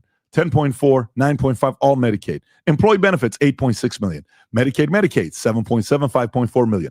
Unemployment benefits, 4.7 million. SNAP, 4.1. Medicaid, 4 million, 3 million, 2.6, 1.8, 1.6. And see, here's Fox News from 18 hours ago talking about the Minnesota DHS employees are accusing Governor Walz of ignoring warnings about massive fraud. So I'm looking into it to see exactly what the reason. I saw someone say that it got suspended for impersonating employees. I'm going to see if I can find any more information out. 6 million. Futuristic Management Group, 1 million. Medicaid. And they have Medicaid autism clinics, $501 million, give or take. Then another tweet comes out saying the fact that why is it that in Minnesota, check this out, autism claims to Medicaid in Minnesota after Somalians opened their own centers, 2018, 3 million. 2019, I don't even know what you call that, 18x to be exact, 54 million. Next year, 77 million. 2021, 183 million. 2022, 279 million. Oh my God. 2023, 399 million. And if you go a little bit lower, they ask Grok to verify it, and Grok even responds back. Okay. Have any of these guys been held accountable in Minnesota? Look at Grok, go a little bit lower. Yes, the FBI and DOJ are investigating Medicaid fraud in Minnesota autism centers, Many serve in Somalia's communities. Ashraf Farhan Hassan was charged September 2025, which was 2 months ago, with wire fraud, $40 million scheme-related housing fraud charges, include Mukhtar Hassan Adin, Mustafa Daib Ali, and others, obviously many traditional American names. Yeah. Probes continue with searches and links to other scams, some funds reportedly sent abroad. And you're looking at this thing, right? And then Department of Human and Health, Rob, go back to their tweet of what they sent yesterday that got some 25 million views, okay? This is the one, Rob, go a little bit lower. Is this the one that got 25 million views? Go a little bit lower. Yeah, this is the one. 33 million views. The long one. So go all the way to the bottom first to show what they're responding to. So here's a Dustin George, the damning quote on Tim Walz's failure to stop fraud consuming Minnesota. No one was doing anything about the red flags. He said, I love how we're more worried about protecting Tim Walz than to find out the corruption and the fraud that's been going on. I love that. I love that that's the focus. If there's a Twitter account, like, listen, man, if Twitter is a shit show, and it has been for a long time, and not just when Elon bought it. It was a different type of shit show before Elon bought it. Now that Elon has bought it and it's monetized, it's a completely different shit show. But why is that account being suspended when I've seen other accounts that were being accused of the same thing, community noted, and therefore you have the context to it? But why is this account being suspended? Was like someone was stealing money from the cookie jar and they kept refilling it. This is New York Times reporting on this. That's how bad it is. How fraud swamped Minnesota's social services system on Tim Walz's watch. 33 million views. Let's read what this tweet is. Go to the top, Rob. So Tim Walz is 100%. And this one's gone now. So this tweet is gone. This Twitter account is gone. This is and this was sent out for, like, there was a tweet that was sent out before the general election last year that people didn't even see until this blew up. So this account is now suspended right now. So I can't access these tweets. Responsible for massive fraud in Minnesota. We let him know early on, helping for partnership and stopping it, but no response. Walz systematically retaliated, betting against whistleblowers using monitoring. So let me get this straight. All of the accounts on Twitter that accuse Donald Trump of literally the worst things possible that are clearly not true, those accounts are still up. Tim Walz has one Twitter account accuse him of stuff and it gets suspended immediately. Interesting how that works. Threats, repression, and did his best to discredit fraud reports. Instead of partnership, we got the full weight of retaliation by Tim Walz, certain DFL members, and in different mainstream media. You can go a little bit lower. In addition to retaliating against whistleblowers, he disempowered the Office of Legislative Auditor, allowing agencies to disregard their audit findings and guidance. Okay, this is a cascade of systemic failures leading up to Tim Walz. Agency leaders appointed by Tim Walz willfully disregarded rules and laws to keep fraud reports quiet, even to the extent of threatening families of whistleblowers. Go a little bit lower. That's pretty wild, by the way. Keep going a little bit lower, Rob. Next paragraph. As staff, we firsthand withstand and observe fraud happening, yet we were shut down, reassigned, and told to keep quiet. Sometimes more leadership did not want to appear to discriminate against certain communities and were unwilling to take action such as stopping fraud that would have an adverse impact on their image. To this date, no single agency leader has been held accountable for their role in fraud, whether it's Shireen Gandhi, great last name, Jess Gale, Jody Harpstead, Natasha Mertz, Eric Grumdahl, or others. It's a structure created and maintained by Tim Walz, who had created an environment of interrelated agencies, institutions against the media. Go a little bit lower in the media. Tim Walz is dishonest, lacks ethics and integrity, has poor leadership skills, and has never taken accountability for his role in the fraud. Instead, he deflects by blaming national politics for his D-Day Cobra, I have no doubt that what they posted is real, but the account was presenting as a government account when it's run by supposed former DHS employees. X requires parody accounts to be labeled. I don't disagree with that, but what I'm saying is that I have seen other accounts get community noted as a parody account and not deleted completely. I've seen them get community noted time and time again because, like, I think, like, by the definition, if we're going to delete stuff, Because like the point of a government account, isn't it to have the gray check mark so that it distinguishes itself as a government account? Number one, this one had a blue check mark. And number two, if all it took was for one word to be in the bio, shouldn't it have been community noted first? This is based on what I've seen. I've seen other accounts get community noted for the same thing. Own failings and distracts the public image. It's just terrible for the state to say this. As such, we can't find fraud in Minnesota alone, hence why we're pleading to the federal levels of the government. We're grateful to numerous solid politicians, especially the fraud committee and media outlets. Thank you, New York Times, for bringing the plight of Minnesota to the national stage. Tom, how bad is this? This is terrible. What they've done, and let me paint the picture for you. This and the coverage by the New York Times, everything else, it comes down like this. The Somalis, a large number of Somalis, one of whom is in court on a $14 million charge. So this is not a sweeping statement, but the New York Times said that it was a significant number of Somalis that were involved in the fraud. What they do is... Imagine that. Thank you, New York Times. Yikes. Well, again, if the Times is helping elevate this story, then I don't really see that being a big issue. But I am looking at a lot of people talking about this now. The Gateway Pundit covered this. Minnesota scandal explodes. Over 480 DHS employees accuse Governor Walz of orchestrating massive cover-up. And there's a lot of people that are just talking about this account. This right here looks like the Minnesota DHS page was taken down. This is a screen recording I saved this morning. So right here is a screen recording of the account. It says, so the bio said, we are 480 current staff of the Minnesota Department of Human Services, DHS. We work with goals and public transparency. That account has been around since April of 2023.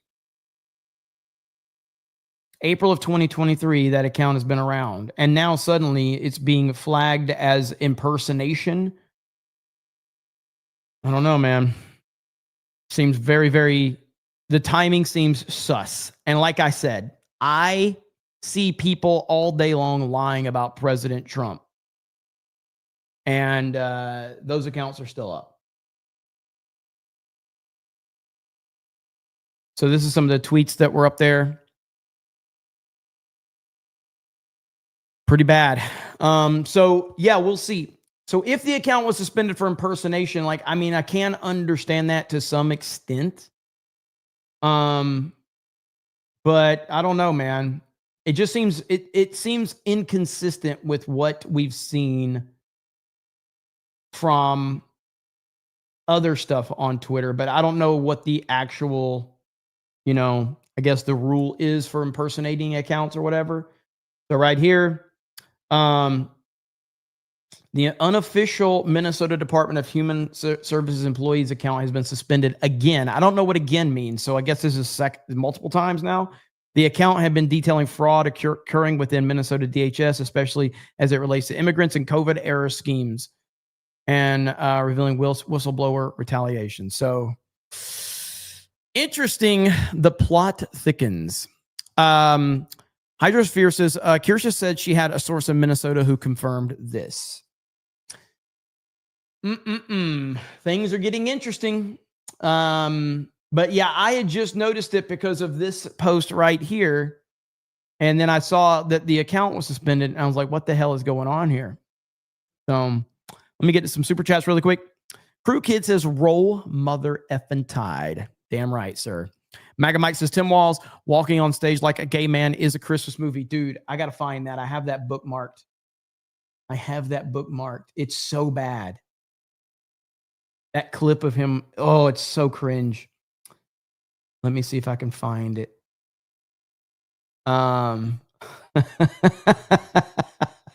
He is a weird dude, man. Right. Here it is. Trump, there's something wrong with that guy, Tim Walz. Here we go. There's something weird with that guy. He's a weird guy. JD is not weird. He's a solid rock. I happen to be a very solid rock, but he is a weird guy. He walks on the stage. There's something wrong with that guy. There's something weird with that guy. He's a weird guy. JD is not weird. He's a solid rock. I happen to be a very solid rock, but he is a weird guy. He walks on the stage. There's something wrong with that guy. Oh man, that was a good one. Magamite says, Tim, oh yeah, I got that one. Magamite says, 12 Years a Slave is a Christmas movie. Magamite says, don't be a menace to South Central while drinking your juice in the hood is a Christmas movie.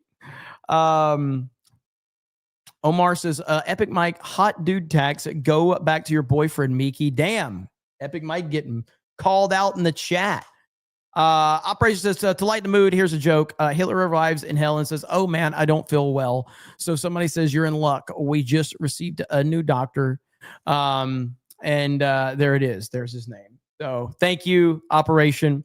Olympia Product says, we need your opinion on this pancake girl trending on X, whether it's a great jiggle physics or just annoying. Also, Star Wars is a Christmas movie.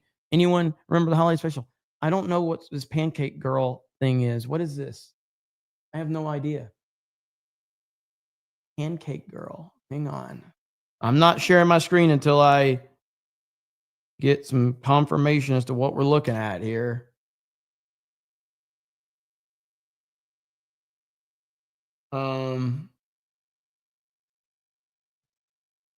Chat seems to know what's going on. I don't know. I don't see anything. I see like this old video of that girl that's at like a IHOP, but I don't see anything else. Somebody want to send me a link? I don't see anything. I see a lot of fucking AI art. I'm just searching pancake girl and I don't see anything.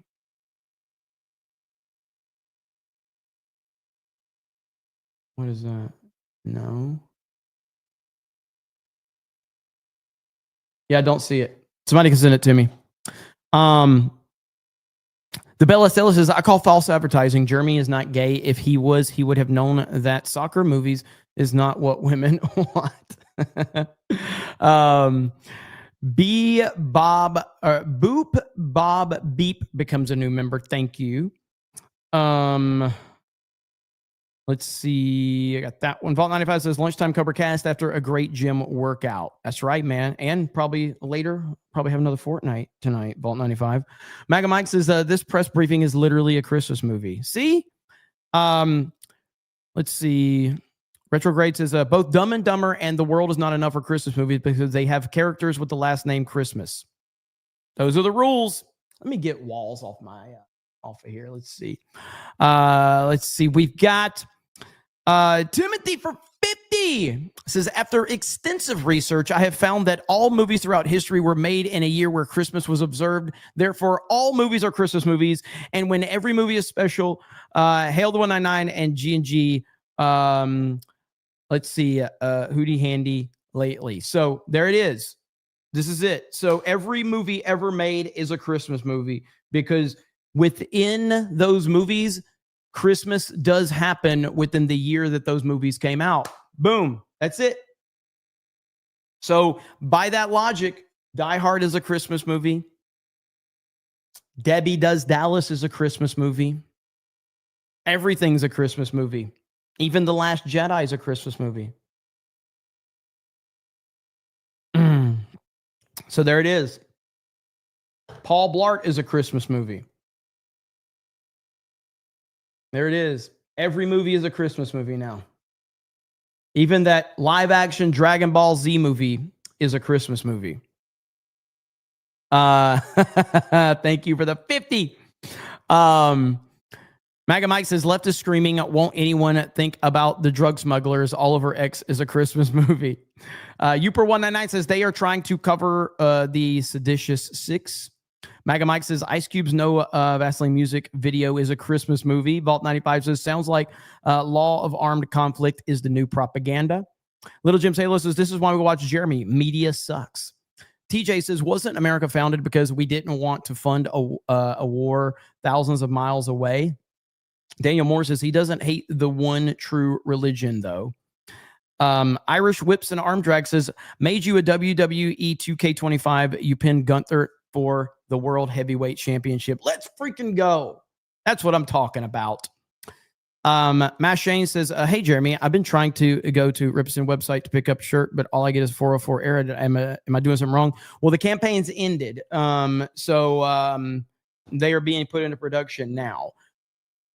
I don't know if there's a way I can see if you want to. So I'm doing a CobraCast later tonight. I can see if we can do like a special run, but I'd have to check with Eric and see. But yeah, so that's why we're running them like, that we are going to have a full-time store up as well. But like to get us up and running, it helps to do like small campaigns to build up inventory.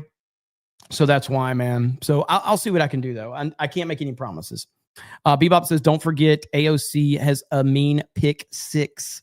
Packy Proton says Elon needs a New Year's resolution, focus on Twitter because it's getting woke again. I don't know if Twitter was ever not woke, to be fair. I don't know if it was ever not woke. Twitter. Oh, here we go. Hang on. So here's an update. Breaking: the X account exposing Tim Walz, God, this rock thing, for being complicit in massive fraud is just suspended on X. Last night, their post got millions of views, blowing the whistle on Tim's pro-fraud activities as governor. The group is run by current Minnesota Department of Human Services employees critical of Walz. What is going on? So now everybody is starting to see what's going on here. I call complete bullshit on this, man. I just don't buy it. I just don't buy it at all. I think that I don't think that this is just like impersonation. So I think there's something else going on. They want to protect this piece of shit. And I don't know why. Why protect him? What in the hell? Democrats are fucking weird, dude. They really are. And you know what? I think everybody needs to understand something. I think you all need to understand how thankful we should be for our great President Donald Trump and the Trump administration. Okay? Do I need to remind all of you what we were dealing with last year around this time? Do I need to remind you? This is what the White House did last year under Joe Biden for Christmas. Let me remind you.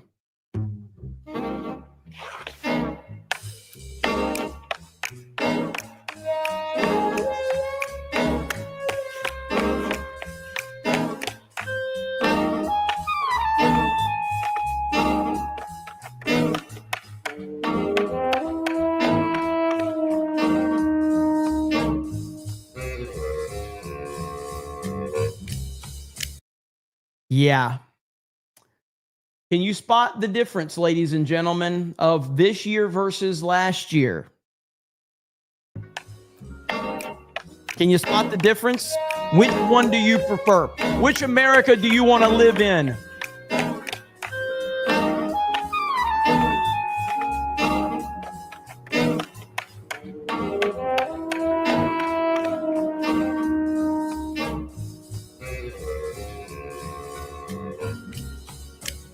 I love how they got the president. They got Trump's picture there. his mug shot. That's the most Trump thing ever.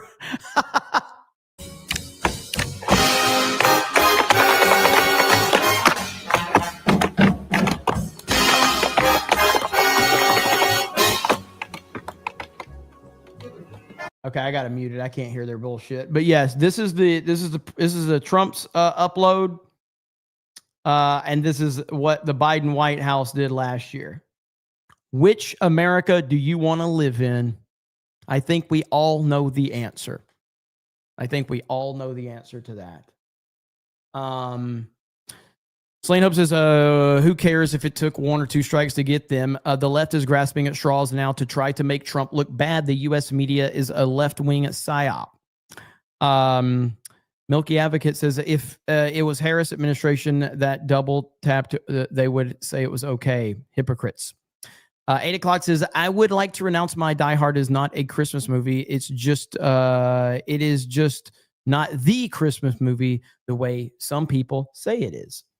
Irish Whips and Arm Drag says, if you could fight any WWE wrestler, who? Shout out 199. Current or like anytime?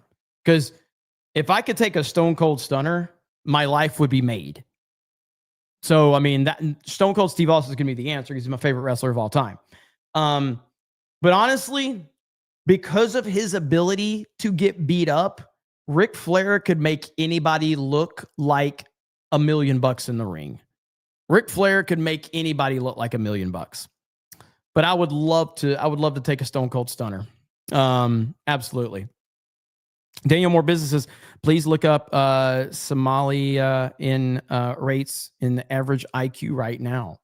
I mean, I'm sure it's terrible. Minister Vontae says, someone tell RFK we found out why autism has been spiking in the last several decades. Andrew Sierra says, Beardo Walls.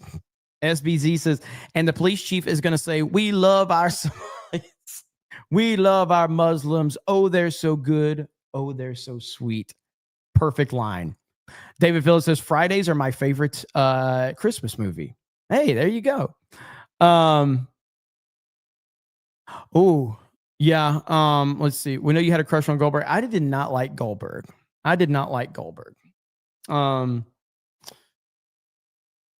Jeremy would get stunned like The Rock used to. I mean, listen, if you're giving me like any era of any wrestling, I think I need to show you a picture. Okay, hang on. So I'm just gonna. Some of you might not know. Okay. Because if you look at a current picture, you're probably going to be like, what are you talking about, Jeremy?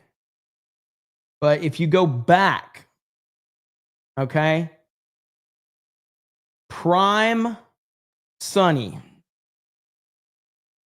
I would have to pick prime Sonny as the person I would like to wrestle. Prime Sonny, ladies and gentlemen. Okay? Not current year Sonny, prime Sonny. Because prime Sonny has gained about 300 pounds and she's in prison. So she's prime Sonny is no. But yeah. So good Lord, man. Back in the day, everybody was freaking out over her. Shawn Michaels wrestled her a few times. So let's see here. No Sable. Let me explain something, okay? I am not an idiot to say anything negative or disrespectful about Sable. If you know, you know. Okay? If you know, you know. I am not saying anything disrespectful about Sable. Okay? So, if you know, you know. So Sable is married to Brock Lesnar. All right? I don't want to die. But the funny story is so Mark Marrow actually was married to Sable. Okay? And then he tells the story, so I'm probably going to butcher it, but he was married to Sable. All right? Him and her started growing apart. He checked her phone. She had a voicemail, and it was from Brock Lesnar. He didn't know it was Brock, but he just heard that there was a man leaving her a voicemail. All right? They talk and they agree that we got to go our separate ways. He goes, and so he's getting mad. He's like, who is this guy you're talking to? Like, who is it?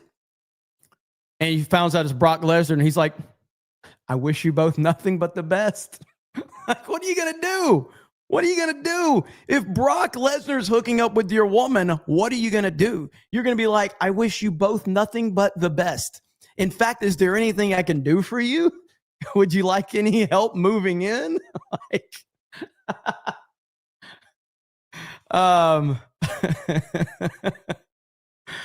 I'd take an F5 for Brock. I'll be in the hospital the following day, but it'll be worth it.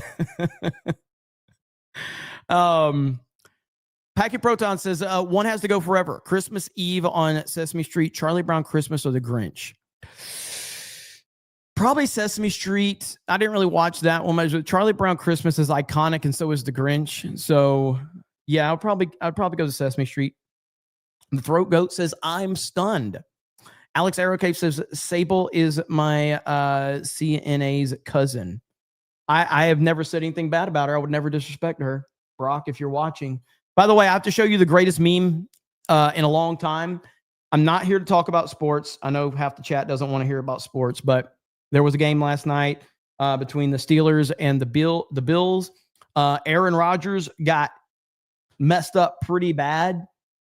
Now I present to you a great meme. Aaron Rodgers looks like he tried to rob Kevin McAllister's house. This is an amazing meme right here. This is what the internet is for right here. All right.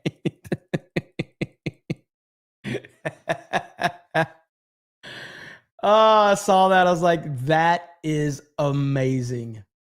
Okay, what is this? This is a clip from The View right here. Hang on. The View wants American service members put in prison. I can't speak to the law of it. I don't know, I'm not a geopolitical expert, but in terms of the law of it, you're right, Sarah. That is why those Army vets explained, do not follow, you do not have to follow illegal orders. You know why? Because if this is deemed to have been war crimes, which by all accounts right now, there are 7 sources that said Pete Hegseth did say kill them all, even after there were 2 survivors, which you're supposed to do under international law. You are supposed to take those fighters as war criminals, prisoners of war, and you're supposed to give them refuge, and you're supposed to take care of them, and then you are supposed to put them into a court of law. Instead, they killed them. That means the person who gave the order can be held accountable and put in prison. And that means the person that conducted, the people that conducted the orders, that pulled the trigger, are also responsible and can be held accountable. So now you have people that are serving their countries, that are serving this country as patriots, perhaps following an illegal order, and then themselves can be court-martialed. Good Lord, Imagine man. that. What he's done is he set them up. Yes. He has set them up. If If it's true, yes. Listen, These women are completely deranged. This is truly the broken brain of TDS right here in a nutshell. They are so gone in their hatred of Trump. And listen, you got Pete Hegseth, like he has completely, I don't know if you guys have seen this yet, but Pete Hegseth has completely broken these idiots right here because of this right here. Pete Hegseth, for your Christmas wish list, Franklin, which is I don't know much about these Franklin stories, but like they're memeing on it now. Franklin targets narco terrorist. This has 125,000 likes. Okay. And they are losing it. There has been articles written about it. They are so fucking mad about this. Right here, just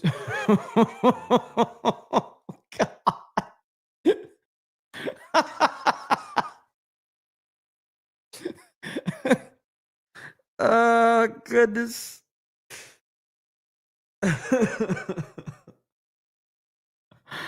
Oh man, these are the best.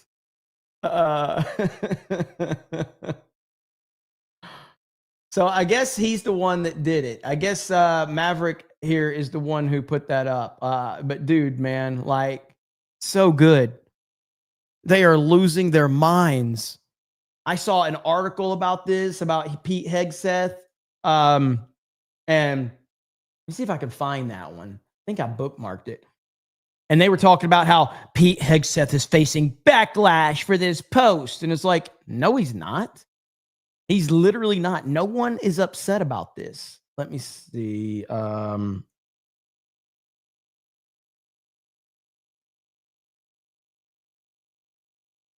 News right here. Right here.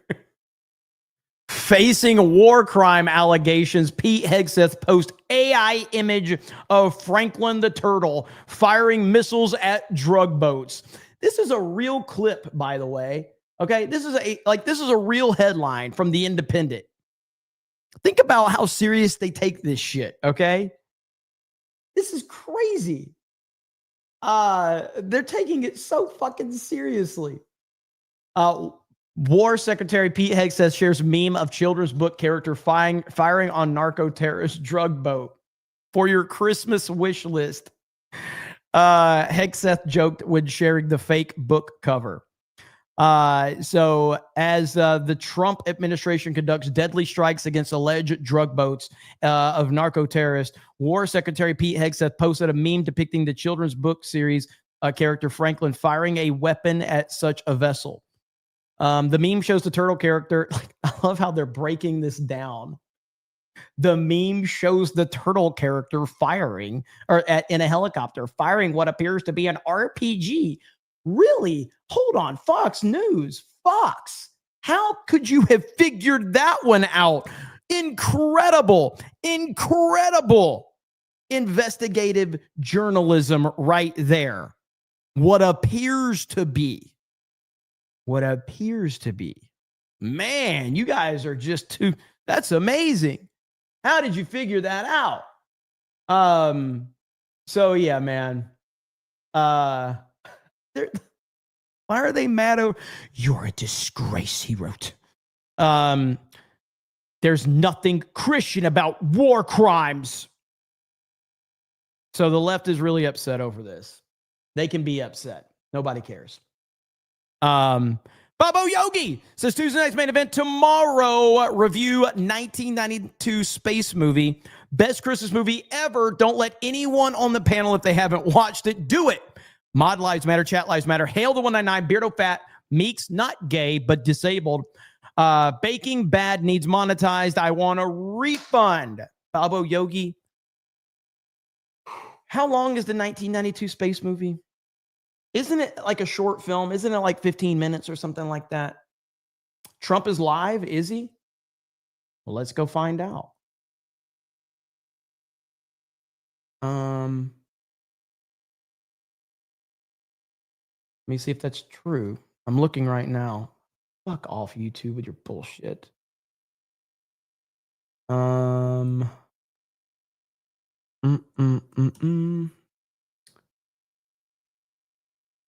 Let me see. I don't think he's live. It's 26 minutes, 20 minutes. Okay. I don't see Trump live anywhere right now. I'm looking. He's on the White House. Is Harley Dave still here? I saw Harley Dave earlier. What up, ABF? The White House, maybe?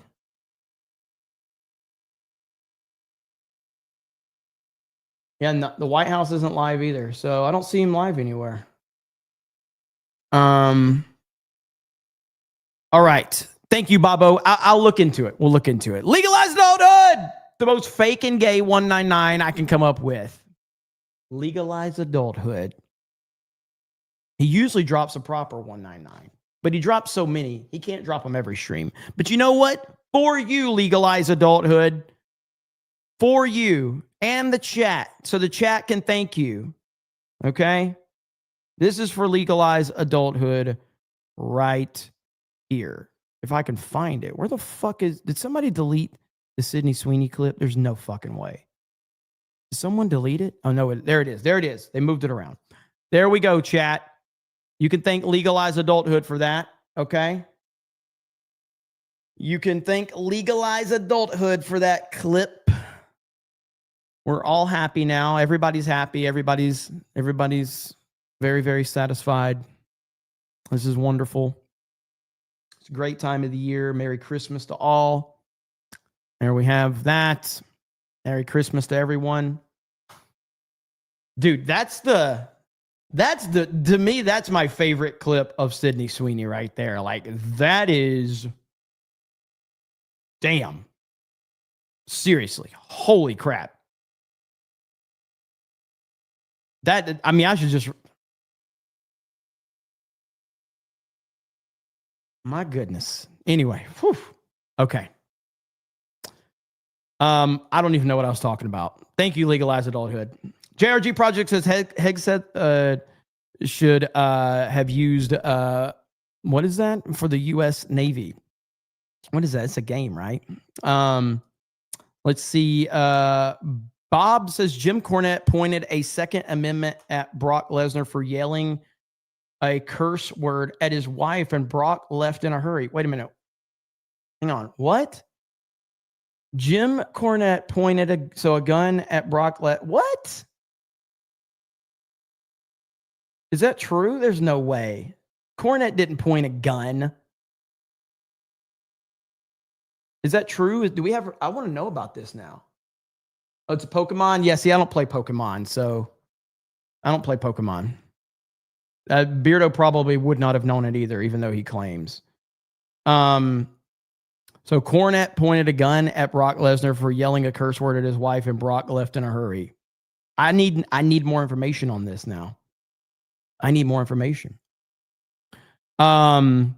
Mitchell Field says the View video, these prisoners, me asking, so when did they surrender or were in custody? Never. Not a war crime.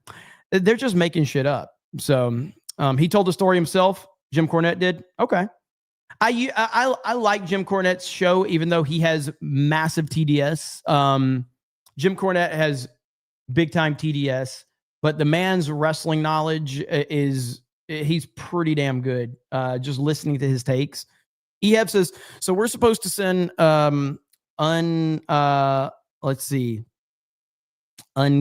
is it liked number or money, troops and weapons all across Europe to defend a country who killed thousands of ethnic Russian civilians before the war.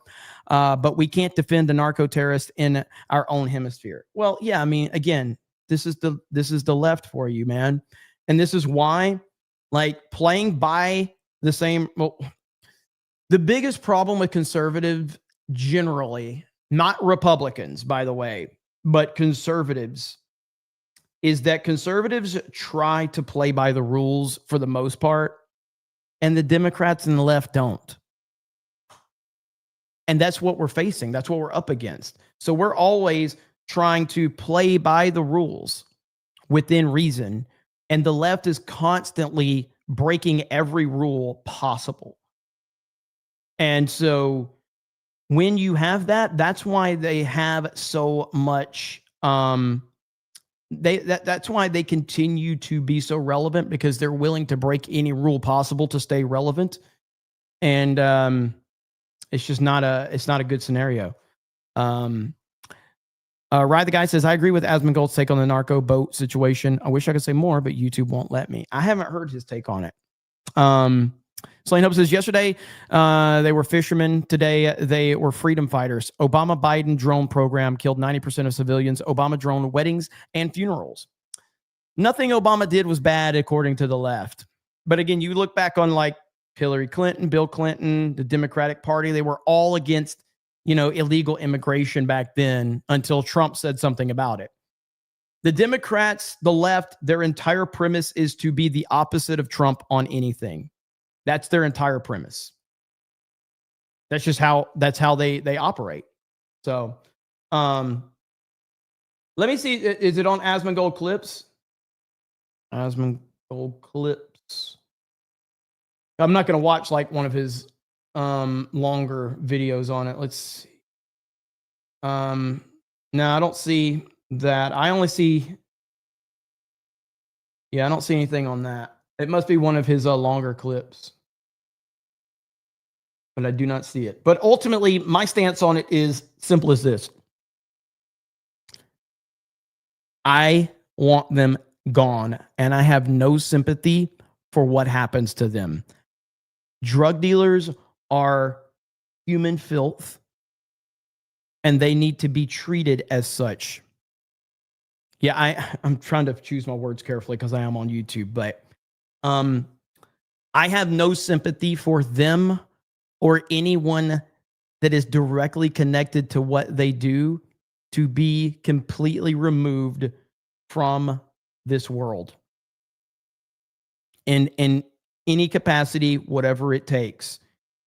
Whatever Trump says he has the authority to do what he wants to do, and I fully support that. And in fact, I want him to be more aggressive on it. I want him to be absolutely unrelenting on it. That's the best I can say being on YouTube. So I'll just leave it at that. Waffle Master says, Jeremy has the right to be wrong. That's probably in reference to Die Hard. Probably. Let me see. Mouse Potato says, I heard drugs are what killed Hulk Hogan. There was something going on with Hulk Hogan the other day. There was something that was trending. I don't know what the story was. There was other stuff I was paying attention to, so I don't know what that update was. It seems like something was foul with the with Hulk Hogan's passing. The timing was strange. Listen, man, I mean, I'm just being honest. I'm shocked Hulk Hogan lived as long as he did, because of the history of professional wrestlers and the things that they have done to his body. Somebody mentioned Ric Flair. I can't believe Ric Flair is still with us. I am shocked that Ric Flair is still with us.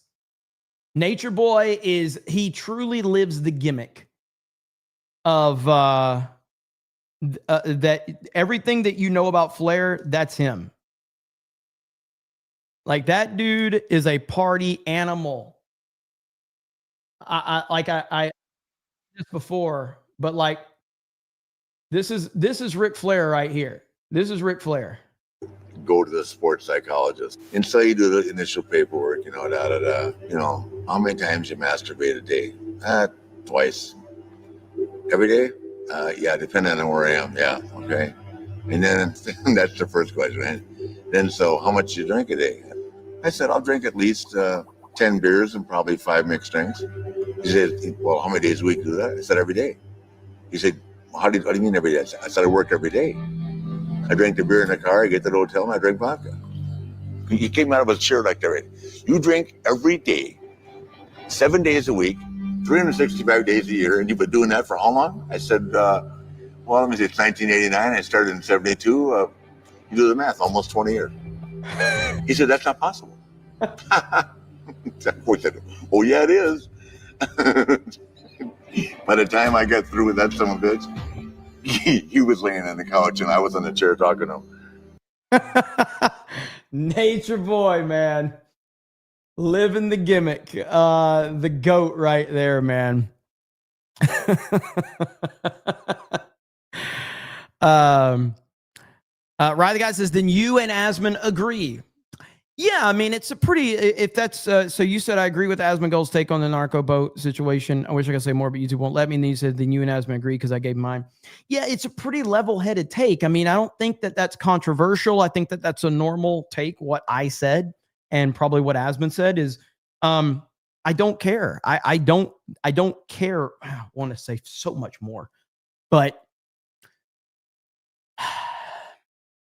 I'm not going to just say it, but there's a tweet that Donut Operator dropped earlier, and I liked it.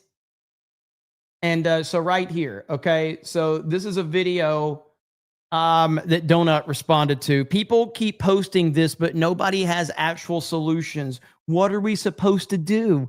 Execute them? Because this is a black dude walking down the street and just completely just knocks the shit out of this woman unprovoked. Okay? Unprovoked. So the question is, what should we do? Execute them? Donut responds, yes, publicly. That 100%. Not only that, make it a UFC event. Sell tickets, bring in celebrities, stream it, put it all over the internet, get some based advertisers, like make an event of this shit. You want to be famous? We're going to fucking make you famous. We're going to make you famous and we're going to make you an example. That's how you do it right there. So, Donut's awesome. If you guys are not, you should follow Donut. He's great. So, he's badass. Okay. Well, we're going to end it there because we're going to do another stream tonight. And then I'm probably going to I enjoyed running solo Fortnite last night. It gives me time to talk to the chat and all that. So I might do that again tonight over on my gaming channel. But so yeah. So I'll go live again tonight. We got a lot more to cover tonight. So I'll see all of you over there. Or here, obviously. Solo Fortnite was great. Yeah, it was fun. It was fun, man. And like I said, I like connecting to the chat more. So hell yeah, solo streams are dope. Yeah, we'll do something. We'll do something tonight. So I do appreciate it. Thank you for liking the video. Thank you for the super chats and the conversation in general, man. We're almost at 900 likes. Can we get to 1,000 likes before we end the stream? We usually hit 1,000 likes, no problem. Can we get to 1,000 likes? I'm looking at it right now. We're at 894. By the way, I caught up on Landman season 2. Dude, Landman is so fucking good. If you are not watching Landman, I'm just telling you, season 1 is great and season 2 is crushing it as well. Landman is awesome. That and Pluribus, those 2 shows are crushing it. And of course, the Tulsa King season 3 is out. Yeah, man, it's really good. So, all right. So we're almost at 1,000 now. We're about 20 away. Somebody says, nope, talked too much wrestling. I'll make a whole fucking show of wrestling now just to piss you off. All right, guys, I'll see you later on tonight. You guys have a good evening and we will talk to all of you later. Bye, everyone.